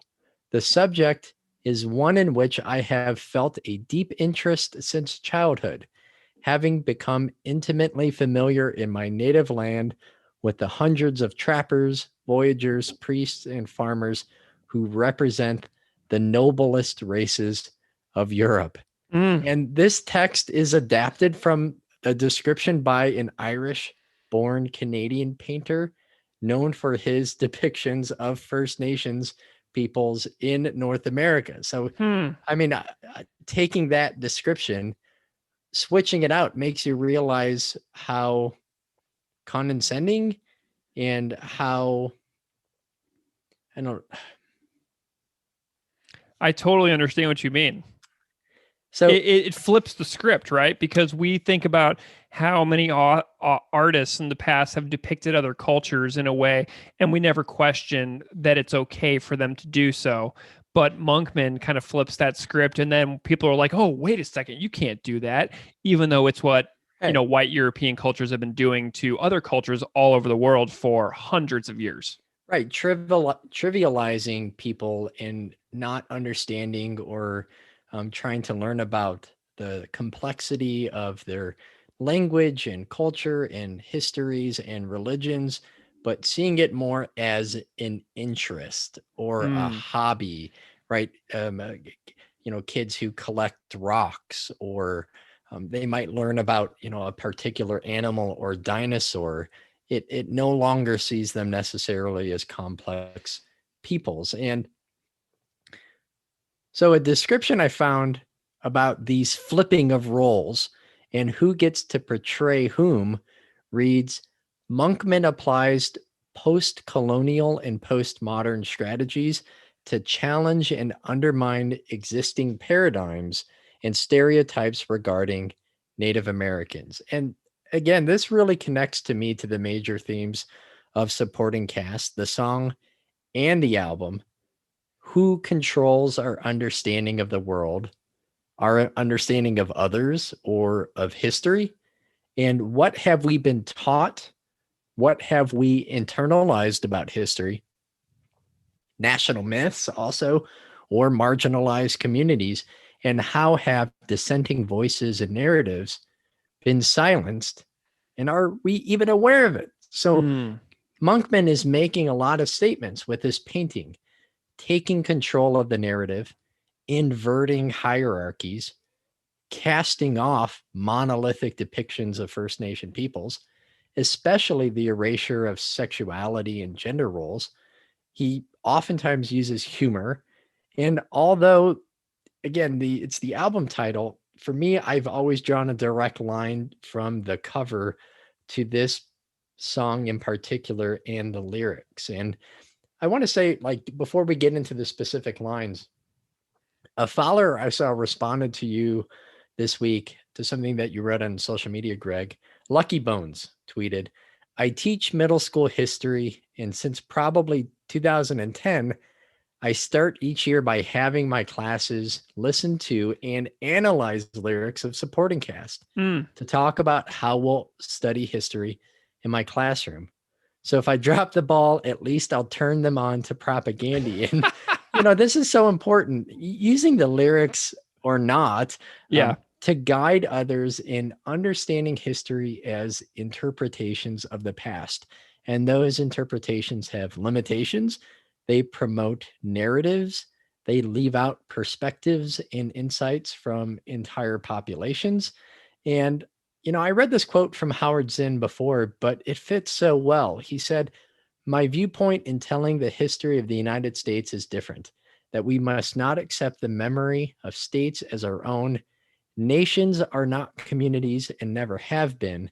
The history of any country presented as the history of a family conceals fierce conflicts of interest. So history needs to be reframed, and it needs to be rewritten and re-explored, because we develop new questions over time and we never have the full picture. So this reframing might be like Monkman's art, the album cover, or the 1619 project, which we talked about, or the recently unveiled Inheritance project by The Atlantic, or history that explores gender, or institutions that are now revamping entire wings or exhibits by partnering with Native peoples who previously were completely left out of the process. And Donald Grindy, I mentioned in the intro, a historian who's known for his work connecting the great law of peace of the Iroquois to the drafting of the United States Constitution, wrote, Native American people often find their history imprisoned by the rhetoric and scholarly inventions of empire. As technicians of American nationalism, many American historians consciously and unconsciously perpetuate these conceptual truths and inventions of empire in their discourses on United States history. Much of the tension surrounding the emergence of American Indian studies and history in the academy is the product of an intellectual tradition that rationalized and legalized European conquest. Thus, these invented intellectual realities of the last 5 centuries stand in the way of creation of a meaningful discourse between native and non-native peoples in the Americas. Man, and I was and this is all just reminding me so much of that study that I was able to do in grad school. Right. And just seeing the evidence that states around the country do not, what they do and do not include in what is taught to kids in schools, and how that really puts all of the onus upon teachers, many of whom are very young, just out of college, to figure out what is left out of curriculum. Because when you're like a brand new teacher, like it's so hard to like realize all of the power dynamics that are at play in creating what is taught to children in our schools and what is left out, the reasons for why those things are left out, and how that will impact people for years to come. Because when I got to college and I started taking history classes at Mizzou, I was like, whoa, so everybody just lied to me my whole life and just omitted all of these very, very important things. And oh my gosh, all of my college professors are, coming to our small breakout sessions on Fridays being like, wow, you guys really don't know anything about anything. Yeah. And we're like, what do you mean? We just got 4.0s in high school in this really good public school. And apparently we know nothing. So, I mean, that's a feeling that I bet a lot of people can resonate with, coming to a point in your life where you feel like you've been on this path, and then all of a sudden you realize the extent of how much you don't know in the world. And it can be very overwhelming. So let's talk about the lyrics. Right. We have this opening line: when the credits finally roll for this, the worst story ever told, don't bother sifting through the names for yours or anyone you know. And this line got me thinking about the idea that we are living inside like a movie or a simulation of some kind that someone can watch or program or control at will, a la some kind of Truman Show, until the credits roll on human history. Like it's a topic of discussion like that actually exists. So I was digging into like some of these ideas about like the simulation theories of society. Like we're living in a movie and somebody's watching this movie. And so there's a 2003 paper in the Philosophical Quarterly by a professor named Nick Bostrom that's super popular, called "Are We Living in a Computer Simulation?" And it's a super landmark paper at this point. I mean, like Neil deGrasse Tyson was recently just talking about it on his podcast. Like this thing is like something that resonated across a lot of time. But Bostrom discussed and argues that at least one of the following propositions is true. He says, the human species is very likely to become extinct before reaching a post-human stage. Or any post-human civilization is extremely unlikely to run a significant number of simulations of its evolutionary history or variations thereof. Or 3, we are almost certainly living in a computer simulation. So it says we're either going to be totally extinct before we get to a post-human stage, or we are living in a computer simulation. And it's so funny because it follows that the belief that there is a significant chance that we will one day become post-humans who run ancestor simulations is false, unless we are currently living in a simulation. And so the paper discusses like the consequences of that. But this song reminds me of so much. It reminds me of like us watching our own selves in a movie. It kind of reminds me of Plato's The Cave or Zhuangzi's The Butterfly Dream. And it's almost as if propaganda is asking us to sit back, consider that someone is watching our species destroy ourselves and the planet. It's some species is watching us subjugate all non-human species. They're watching us murder each other with impunity across generations based on any number of terrible human ideas and theories that we've concocted. And it is just gruesome to think about somebody watching us in a movie being like, oh, there they go again. You know what I mean? And so to an outside observer, the end of human species, if we are a movie or a simulation, the end of our species would be completely non-surprising. It's not a twist ending. Right, exactly. So like if we are a movie or if we are a simulation, us completely combusting is completely predictable if you are watching it from an outside objective stance. So I know it took me a long time to sort of get to my point there, but that's what this first line reminds me of. You know what I mean? Yeah, Greg, there was this Twitter prompt going around this week. That got wild. I'm sorry. No. There's a Twitter prompt that went around this week that was asking what was the best opening lyric of all time. Ooh. And I didn't want to hit at us doing this song because surprises are fun. But this is the answer. These opening lyrics, I think, really are the answer for your interpretation, but how it fits in with this idea of framing history and including some names intentionally and leaving out other entire populations.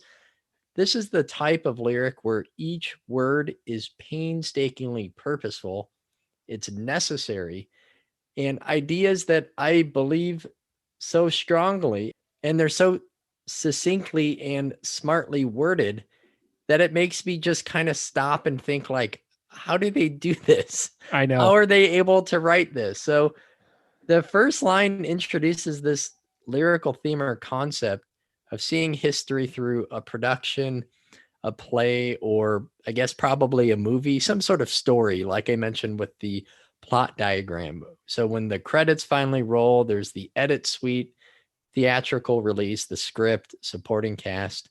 So not only is the creative songwriting that builds upon these issues that Propaganda addresses on earlier tracks like A People's History, but it also, I think, purposefully makes the point that the history that's being shown, that the narratives being promoted are as intentional as the choices being made in a movie. And we understand that about, World War II propaganda films. Yeah. That what was shown, what was being presented, the video, all of those things had a specific goal that endorsed a particular message or a cause.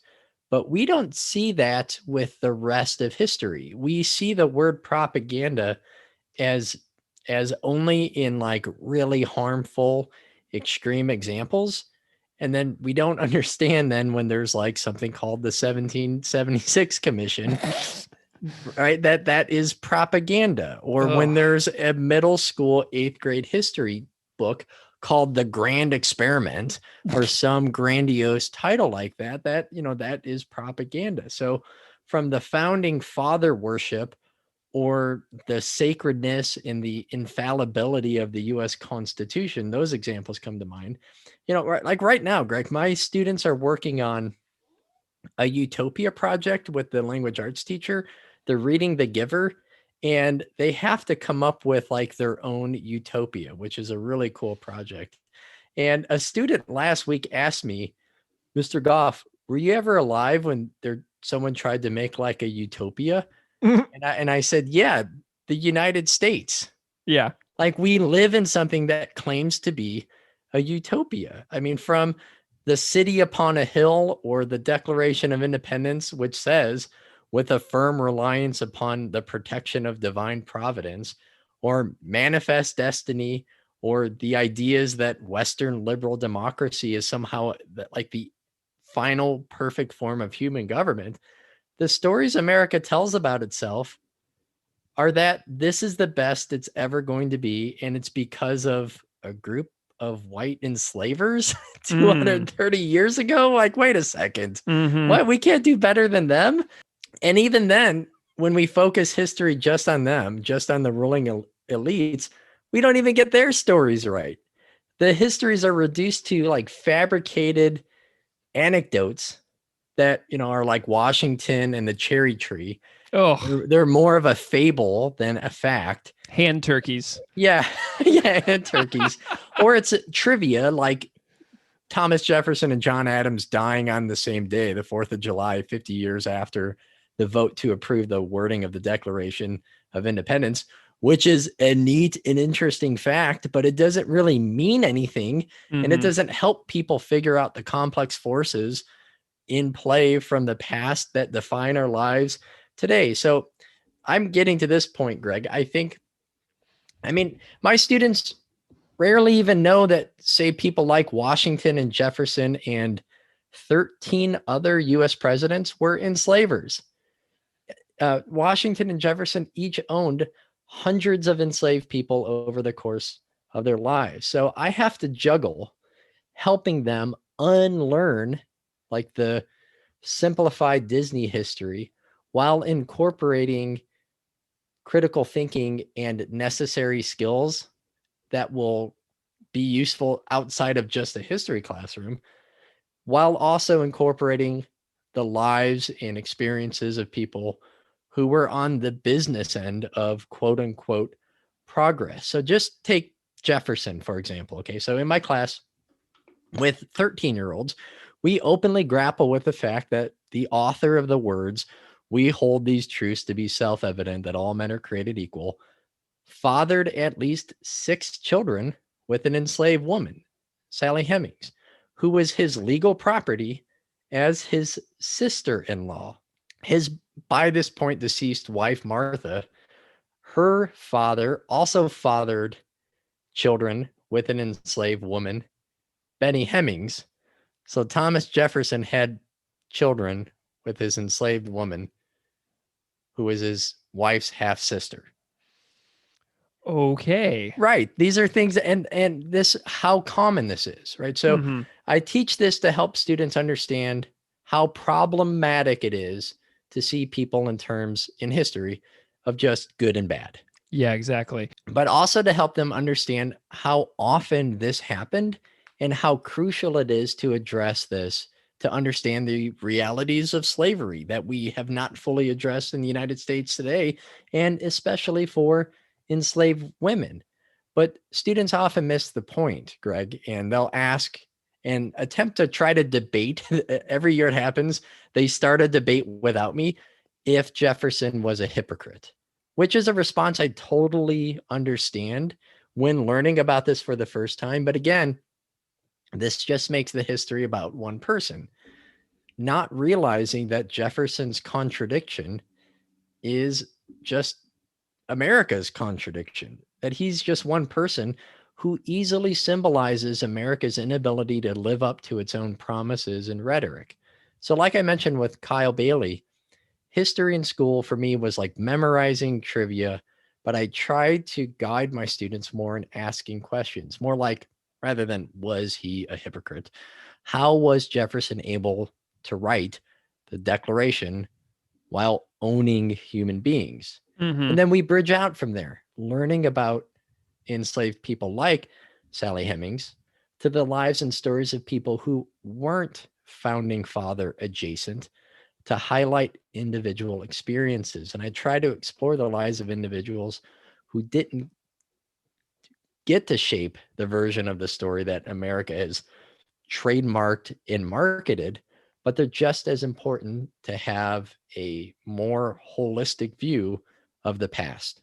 Well, and what I love about the fact that you're talking about this is that the lyric says, "Don't bother sifting through the names for yours or anyone you know." But what you are specifically trying to do with these lessons within your classroom is that you want the students to find all of these names by sifting through them instead of not finding the names. Do you know what I mean? So the song is saying, don't bother looking, you're not going to find it. But you're saying we're going to look and we're going to find, which I really love. Yeah, so often it's hard for students to see themselves in history or doing history. And I'll tell you, when we read from an adapted version from Zinn on the Mexican-American War, like every year, students who have family from Mexico, right? I see students engaged in a way that they hadn't been the rest of the year.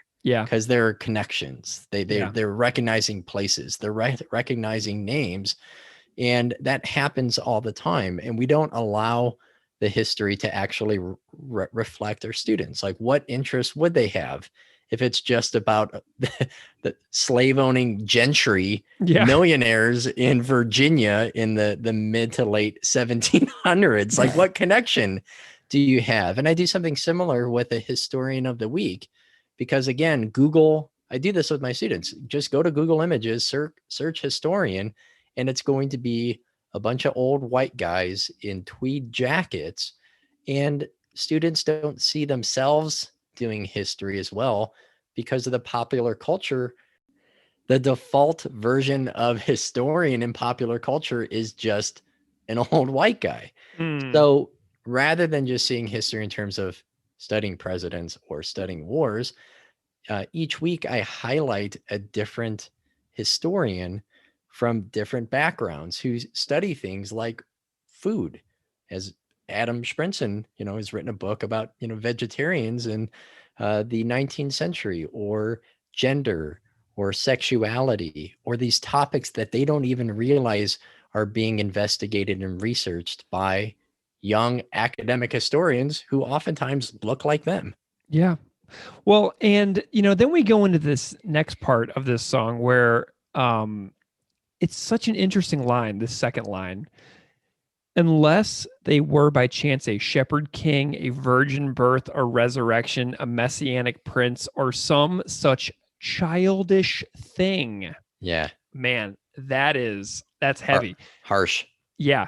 If our society were to fall apart right now and much of human history were destroyed in fires, floods, disasters, etc., it seems pretty likely that some future post-human species could discover evidence that humans had venerated a person who allegedly was born of a virgin, which would make any post-human species scratch their head, right? So imagine future species with tremendous intelligence discovering all of our stuff, finding our stories, examining our artifacts, and they see like how many people in the world venerated a person who was allegedly born of a woman who had never had sex, which would make any species scratch their head because of any basic biological knowledge of any species.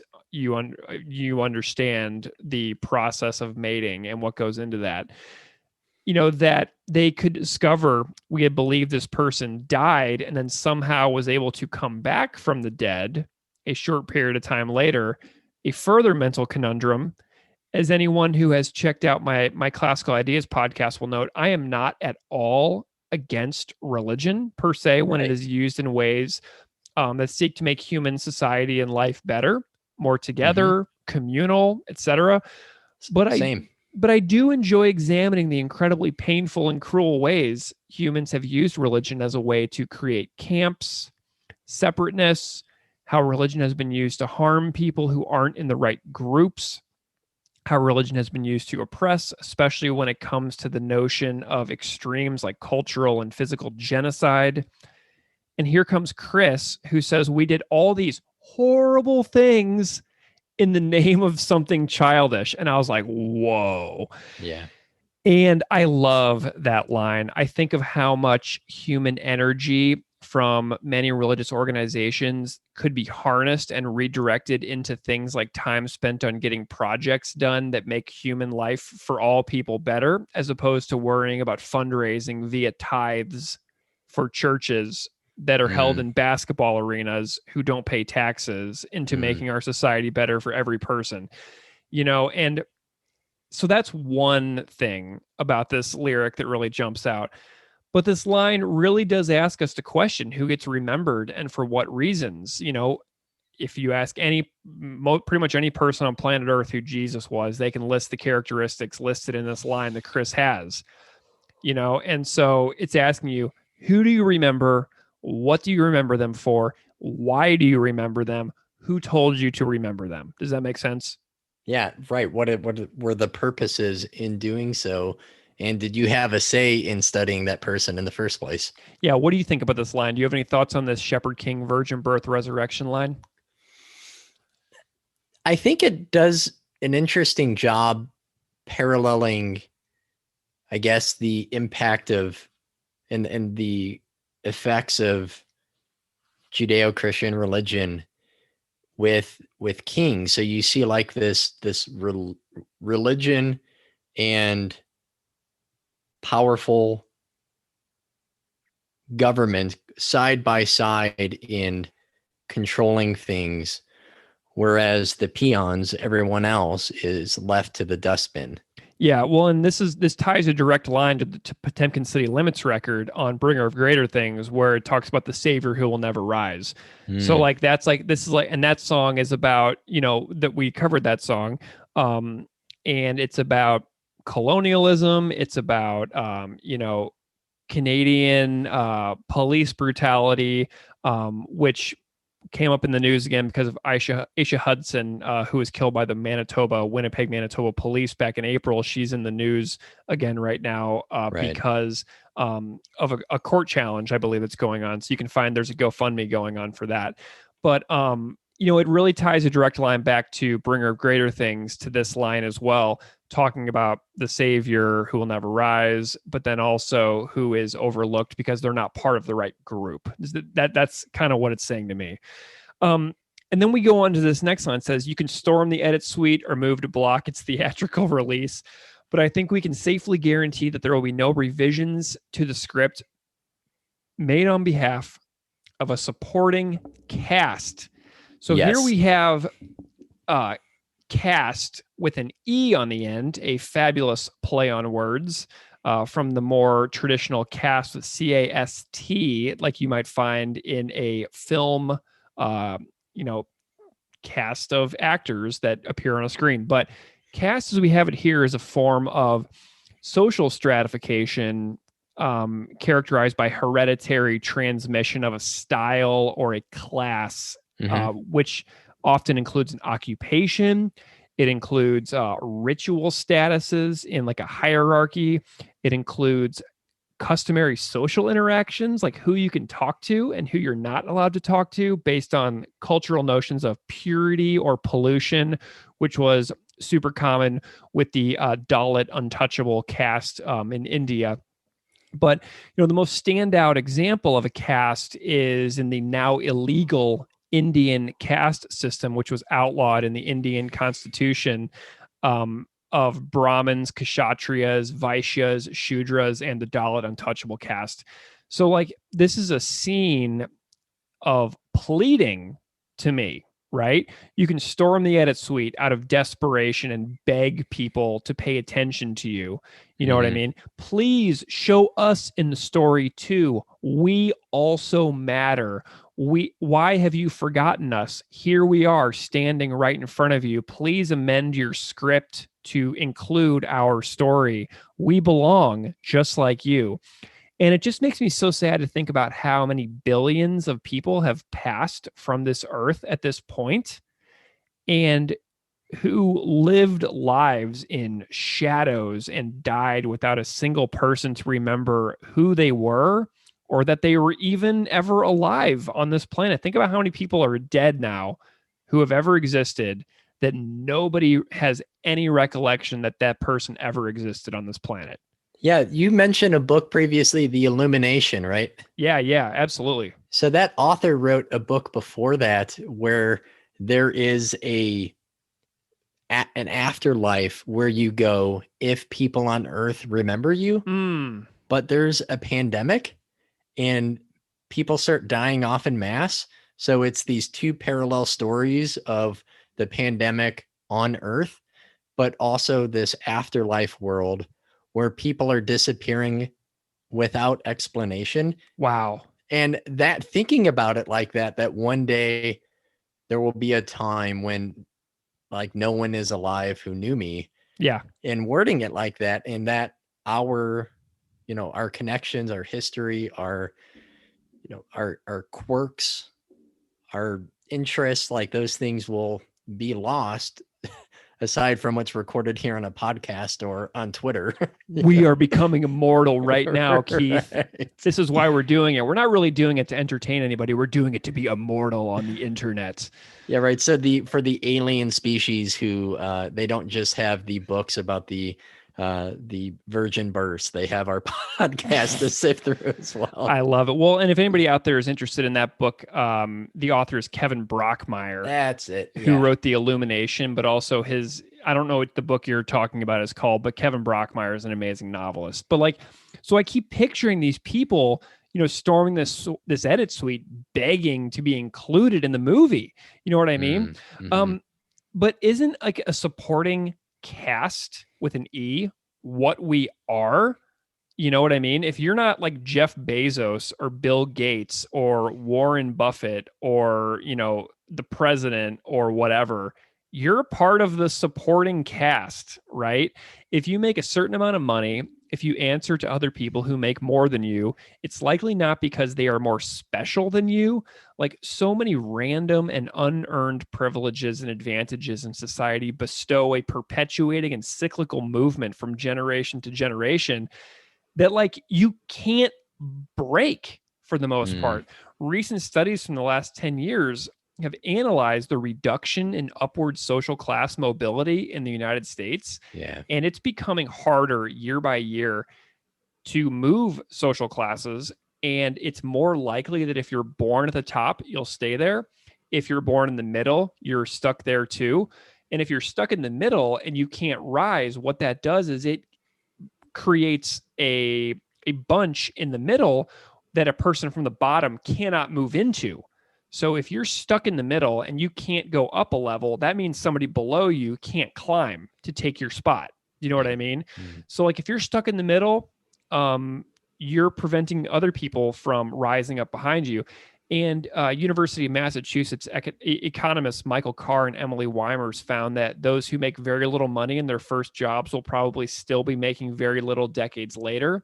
And those who start off making middle-class wages have similarly limited paths. Only those who start out making a crap ton of money at the top are likely to continue making good money throughout their entire working lives. So it's increasingly the case that no matter what your educational background is, where you start has become increasingly important for where you end. And the general amount of movement around the distribution has decreased by a statistically significant amount. So Carr and Weimers had a bunch of data from the Census Bureau's survey of income and program participation, and they tracked individual worker earnings from data from 1981 to 2008 to show that our ability to jump social classes is reducing with each passing year. And I'm not saying that class mobility is impossible, of course, because exceptions always exist, but big picture speaking, the data is not in favor of widespread social class mobility for people here. And unfortunately, if you're born into a supporting role, chances are good you're always going to be there. And it's pretty defeating and demotivating to know about the difficulty in jumping social classes. It just is dispiriting to think about that being the norm for our society. But of course, people latch onto an anecdote, a rags to riches story. Bootstraps. And as Martin Luther King Jr. said, it's a cruel joke to tell a man without boots to pull themselves up by their bootstraps, right? Yeah. So how about the next part, Greg? Because history exalts only the pornography of force. So good. That of murderers and psychopaths. The rest of us, of course, stricken from the narrative wholesale, a backdrop to the tale. And I found a poem that I never read before, and it fits so perfectly, I think, with these two parts here, with like the murderers and psychopaths, but also with the two bits. The poem is Questions from a Worker Who Reads by Bertolt Brecht. And I'm going to read it. I know I've read a lot so far, but I think you'll understand the connections I'm making. It says, "Who built Thebes of the seven gates? In the books, you will find the names of kings. Did the kings haul up the lumps of rock?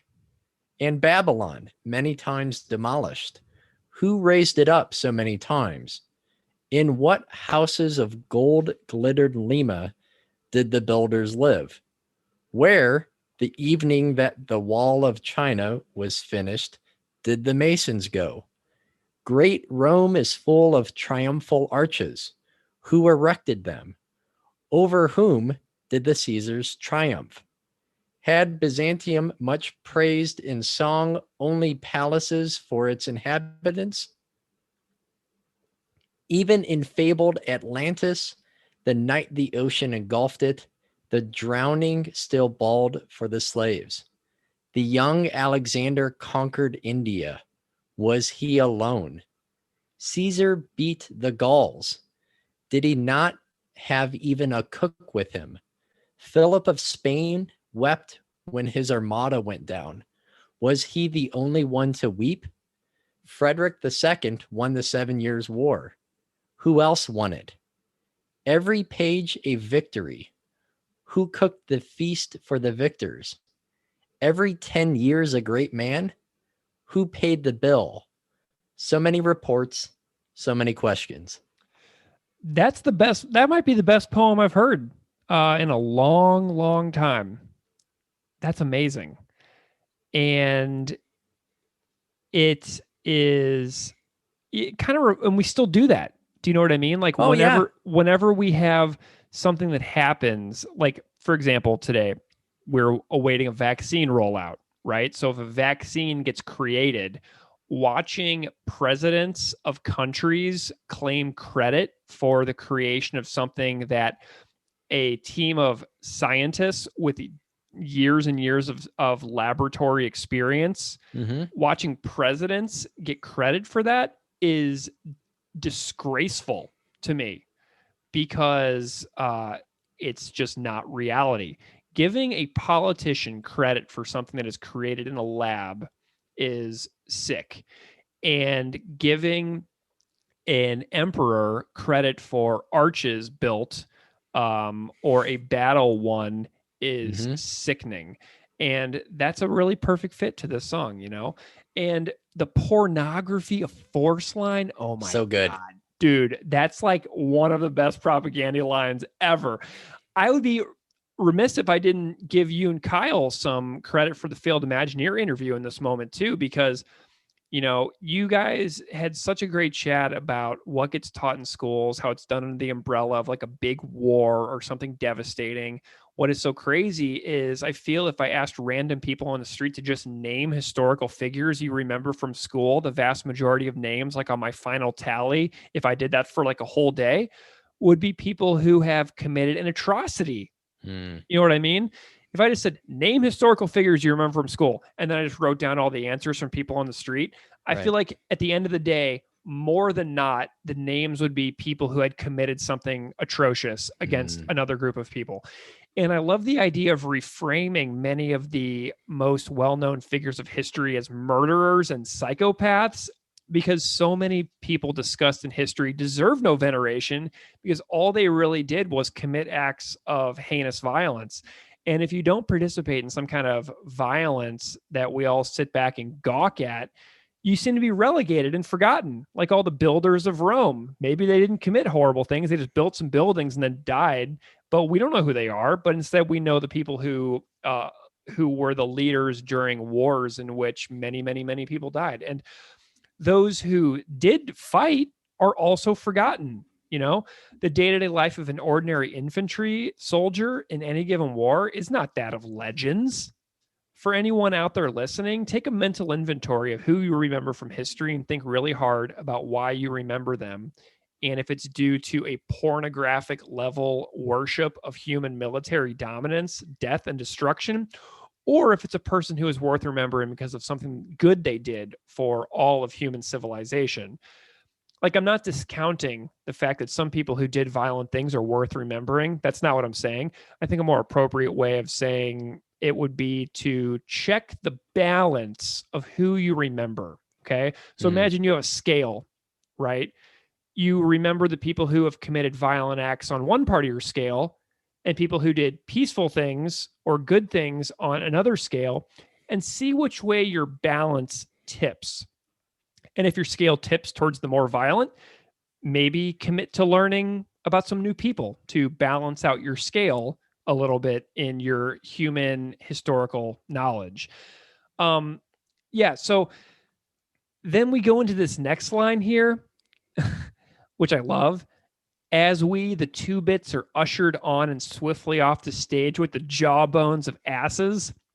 And I did a ton of digging into the jawbones of asses. Would you like for me to regale you with some stories? I have no idea what that means. Okay. So this is such an interesting line, jawbones of asses, because it is straight biblical.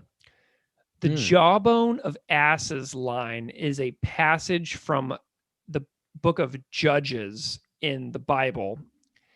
Judges is an extremely violent and disturbing book in the Bible, which begins with the death of Joshua. Chapter 15 features the jawbone of an ass. And the jawbone of an ass is also sometimes speculated to be the weapon that Cain kills Abel with in the book of Genesis. It's just, it's a story, and it has been speculated that maybe the weapon that Cain killed his brother with was the jawbone of the ass. So right. The jawbone in question in Judges is Samson's, of Samson and Delilah fame. Samson is the last judge of the ancient Israelites. He's also kind of terrible. And Samson's life in the Bible starts very promising, but he's super arrogant, violent. He has no regard for God.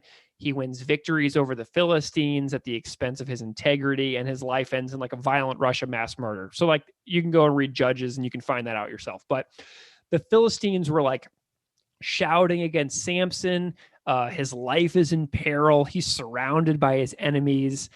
He had been delivered to the Philistines. And so this is where Judges picks up in chapter 11. So this is from Judges. Then 3,000 men from Judah went down to the cave in the rock of Etam and said to Samson, "Don't you realize that the Philistines are rulers over us? What have you done to us?" He answered, "I merely did to them what they did to me." They said to him, "We've come to tie you up and hand you over to the Philistines." Samson said, "Swear to me that you won't kill me yourselves." "Agreed," they answered. "We will only tie you up and hand you over to them. We will not kill you." So they bound him with 2 new ropes and led him up from the rock. As he approached Lehi, the Philistines came toward him shouting. The Spirit of the Lord came powerfully upon him. The ropes on his arms became like charred flax, and the bindings dropped from his hands. Finding a fresh jawbone of a donkey, he grabbed it and struck down 1,000 men. Then Samson said, "With a donkey's jawbone, I have made donkeys of them. With a donkey's jawbone, I have killed 1,000 men." When he finished speaking, he threw away the jawbone. And I was like, okay, isn't that so typical of like a human to like use an animal as a tool for a task and then to just chuck it away? Like he uses this thing as like this weapon to like overcome all these people who like are threatening him. And then as soon as they're all dead, he just chucks the jawbone. It's like he couldn't even like give that donkey any kind of honor, man. He just throws it away. So it's super typical. But if you think about the symbolism behind the donkey, a donkey is like a servant animal. It works super hard. It is underappreciated, just like so many people throughout all of human history who are just chucked away. Right. Just like that jawbone. Like it's sometimes valued by its owners or keepers, but it's not regarded by many people as being like a super amazing animal, even though it is. But it's interesting that the jaw of servant animal is used as a tool of mass murder in this song. You know what I mean? Like that really was a fascinating exploration for me this week. Never thought about that. I've thought about it, but I had no idea what it might have meant. I know, and it's such a specific line in the song, and it's like for Chris to throw that one thing, like that's what's so amazing about this band. I know I've said it a million times, but like so many lines are Easter eggs into so many possible things that you can discover for yourself. Oh, so then we go into no curtain call for the masses, no floral bouquet, no breaking of legs, no recurring role, no artistic control. So if we keep imagining this society as a movie, unless you come from a certain group, you'll get no applause when the show ends. Right. You get no reward. You get no well-wishing good luck. You don't get to come back. And most importantly, you don't get to have a say in a society where it seems like we manage to continually choose terrible leaders who then abuse us after saying they're going to take care of us. So there's a lot going on in this little visual of no curtain call. Yeah, and one thing, Greg, I looked up because also I didn't know what it meant was terminal phase. And terminal phase is the phase of flight that occurs for a warhead when gravity pulls the warhead back into the atmosphere and now down toward the target. I didn't even look that up. I'm so glad you looked that up. Oh my God. I was reading Judges and you're reading about warheads. Like things are all left to chance. It reminds me of what you said before, by sheer dint of being born, what type of life you will be allowed to leave and whether or not you'll be remembered.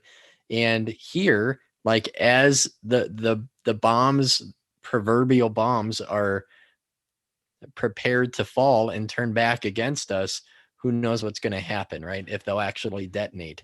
Yeah, and it's total complete luck what group you're born into. The fact that like you are you is complete chance, and the fact that like we're so okay with so many people growing up and having nothing and living with nothing and dying with nothing, the fact that we're just okay with that as a species is continually disappointing. And, so then we have that line, like you just talked about. And so in these days, in this terminal phase, it's all up to chance. A piece of advice: if you're cast on thin ice, you may as well dance. So like, that's the line, the lyric that is not included in the demo version.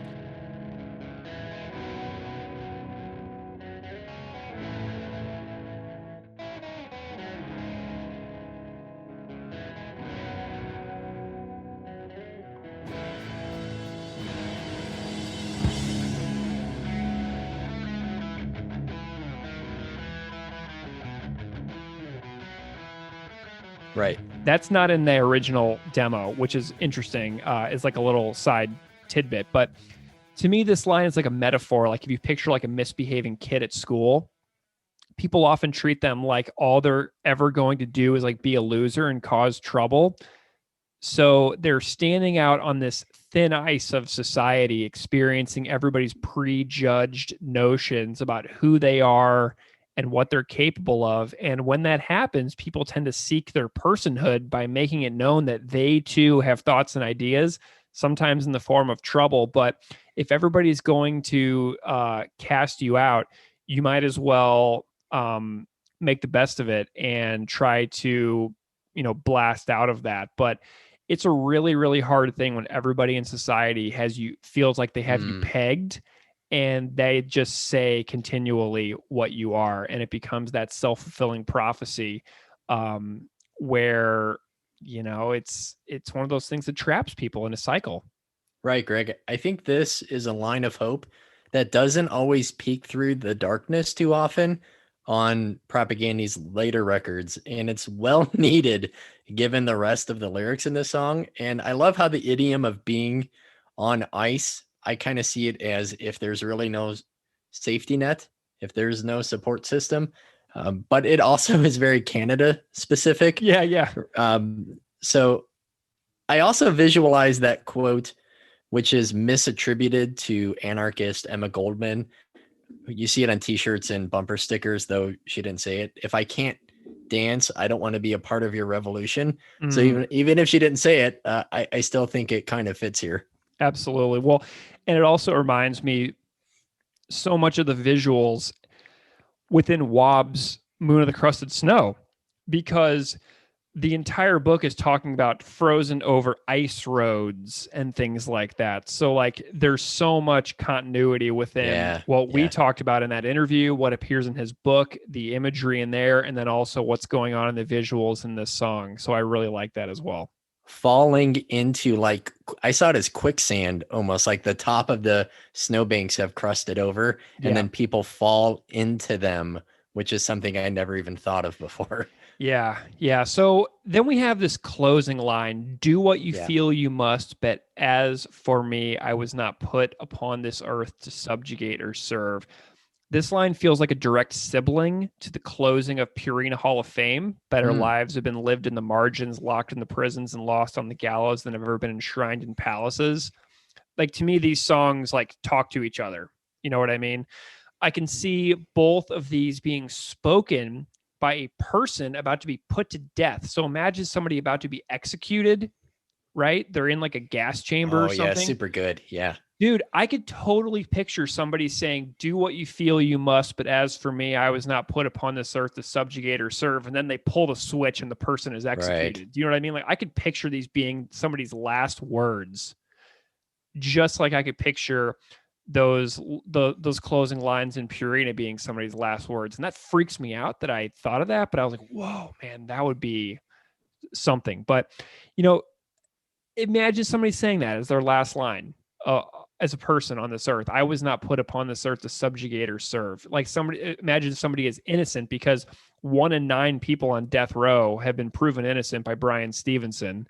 You know what I mean? And so he always says, imagine for every 9 planes that took off, 1 crashed. That's like our rate of failure with our death penalty system.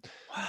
So I could picture somebody saying, do what you feel you must. But as for me, I was not put upon this earth to subjugate or serve. I'm innocent.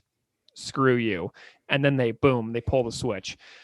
And it's like almost also like this line is pleading with those in power to seek a more meaningful collaboration with those that have served them. Like the person is offering their cooperation by saying, I'm not meant to serve you or subjugate you, but it's basically like, I can, however, work with you, but I cannot just be subservient. I cannot just serve you, but if we can collaborate as equals, then I can help you out.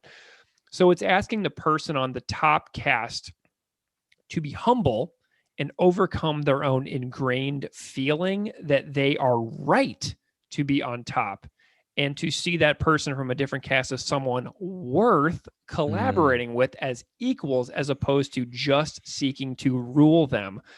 But that would require those at the top of the caste hierarchy to be actually humble humanitarians who believed in the power of humanity and get outside their own selfish need to be in command and be in charge all the time. Yeah, Greg, this is my favorite line of the song, hands down. Ooh, nice. And I think it's the perfect punctuation mark to lyrics. The rest of the lyrics feel untoppable. Yeah. But this personal declaration, I see it a little differently, but I really love your description. I see Chris saying like he's no longer lecturing, if that's even the word you want to use in the first place. The band isn't berating the listeners, just kind of like, hey, this is how the world works, and I'm not going to be complicit. And it reminds me of a quote from George Carlin, who said, I'm an outsider by choice, but not truly. It's the unpleasantness of the system that keeps me outside. I'd rather be in a good system. That's where my discontent comes from, being forced to choose to stay outside. That's a great quote. Did you find any good YouTube comments in regards to this song? I have a couple. One said, these guys always make me want to become a full-time thrower of garbage cans through bank windows. I found one that says, I can't believe I wasn't listening to these guys prior to this year. Instantly one of the best punk rock albums I've ever heard. Couldn't agree more. Did you find another one? I have one more. It says, probably one of the most thoroughly thought out, well-written punk albums of our time. It will never get the acclaim it deserves, but it should. Hannah and company recorded a masterpiece, sheer genius. I couldn't agree more with that comment either. Here's my last one. When I hit this song, when I first got the MP3 release download, I nearly went nuts. The addition of Beeve really stood out as to what an amazing album it was going to be and how much they have grown as a band. Keith, what do you take away from this song? What are some teachable lessons you've got? I've been mentally writing like a Twitter thread in my head, which is just tweeting into the void since Donald Trump was acquitted by the Senate this week. Greg, it feels like so much of what I've learned and so much of what I teach oftentimes, honestly, is meaningless. A lot of that just feels meaningless after a week like this, right? Yep. That how things are supposed to work is just so disjointed from reality. And not just politics, but even your examples of describing, this whole rags to riches social mobility thing. I struggle with being overwhelmed by cynicism or just hopelessness, because I know that voter disenfranchisement is going to get worse, and Yep. income disparity is going to get worse, and misinformation and disinformation are all going to get worse. So I keep thinking about the line, I was not put upon this earth to subjugate or serve. Given what we're up against, if you think of the big picture, it feels hopeless if you focus on the top of that pyramid you described. But if I throw up my hands in despair, I won't be able to read about the lives of people, past and present, who have resisted power, or the people present who are reframing history, or I won't be able to help those who are worse off than me now. So I can try to amplify those voices in my classroom. I can try to donate when I can, volunteer where I can, push back at the insanity while being hopefully an empathetic, positive face and force in my classroom. Since I'm born higher up in the supporting cast than most others, not wasting the opportunities I have to create change in the small worlds that I inhabit. This song pushes me to use my imagination to think of every human being who has existed in this story of civilization. Yeah. Like, I'm actually trying to concoct faces in my mind, because I feel like almost any face that I can create within my mind is somebody who has actually existed across the vastness of human history. We truly remember the most violently pornographic in so many instances because their brutality stands out as so monstrous that it got written down. Mm. How accurately, who knows? But for every monster and for every monstrous action, many of whom grace our history texts to this day, what about all the beautiful and good-natured souls who have been long since gone into the annals of history? People who not a single living person today remembers having existed, and who never got recognized and passed through from one end of their life cycle completely overlooked.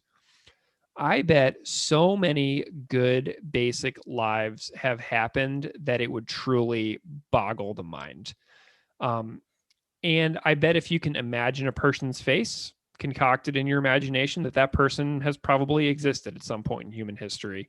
And the odds are likely they deserve their name written down just as much as history's greatest monsters, conquerors, and quote unquote winners of battles that ensure they'd be remembered, while someone who never beheaded another person wouldn't be.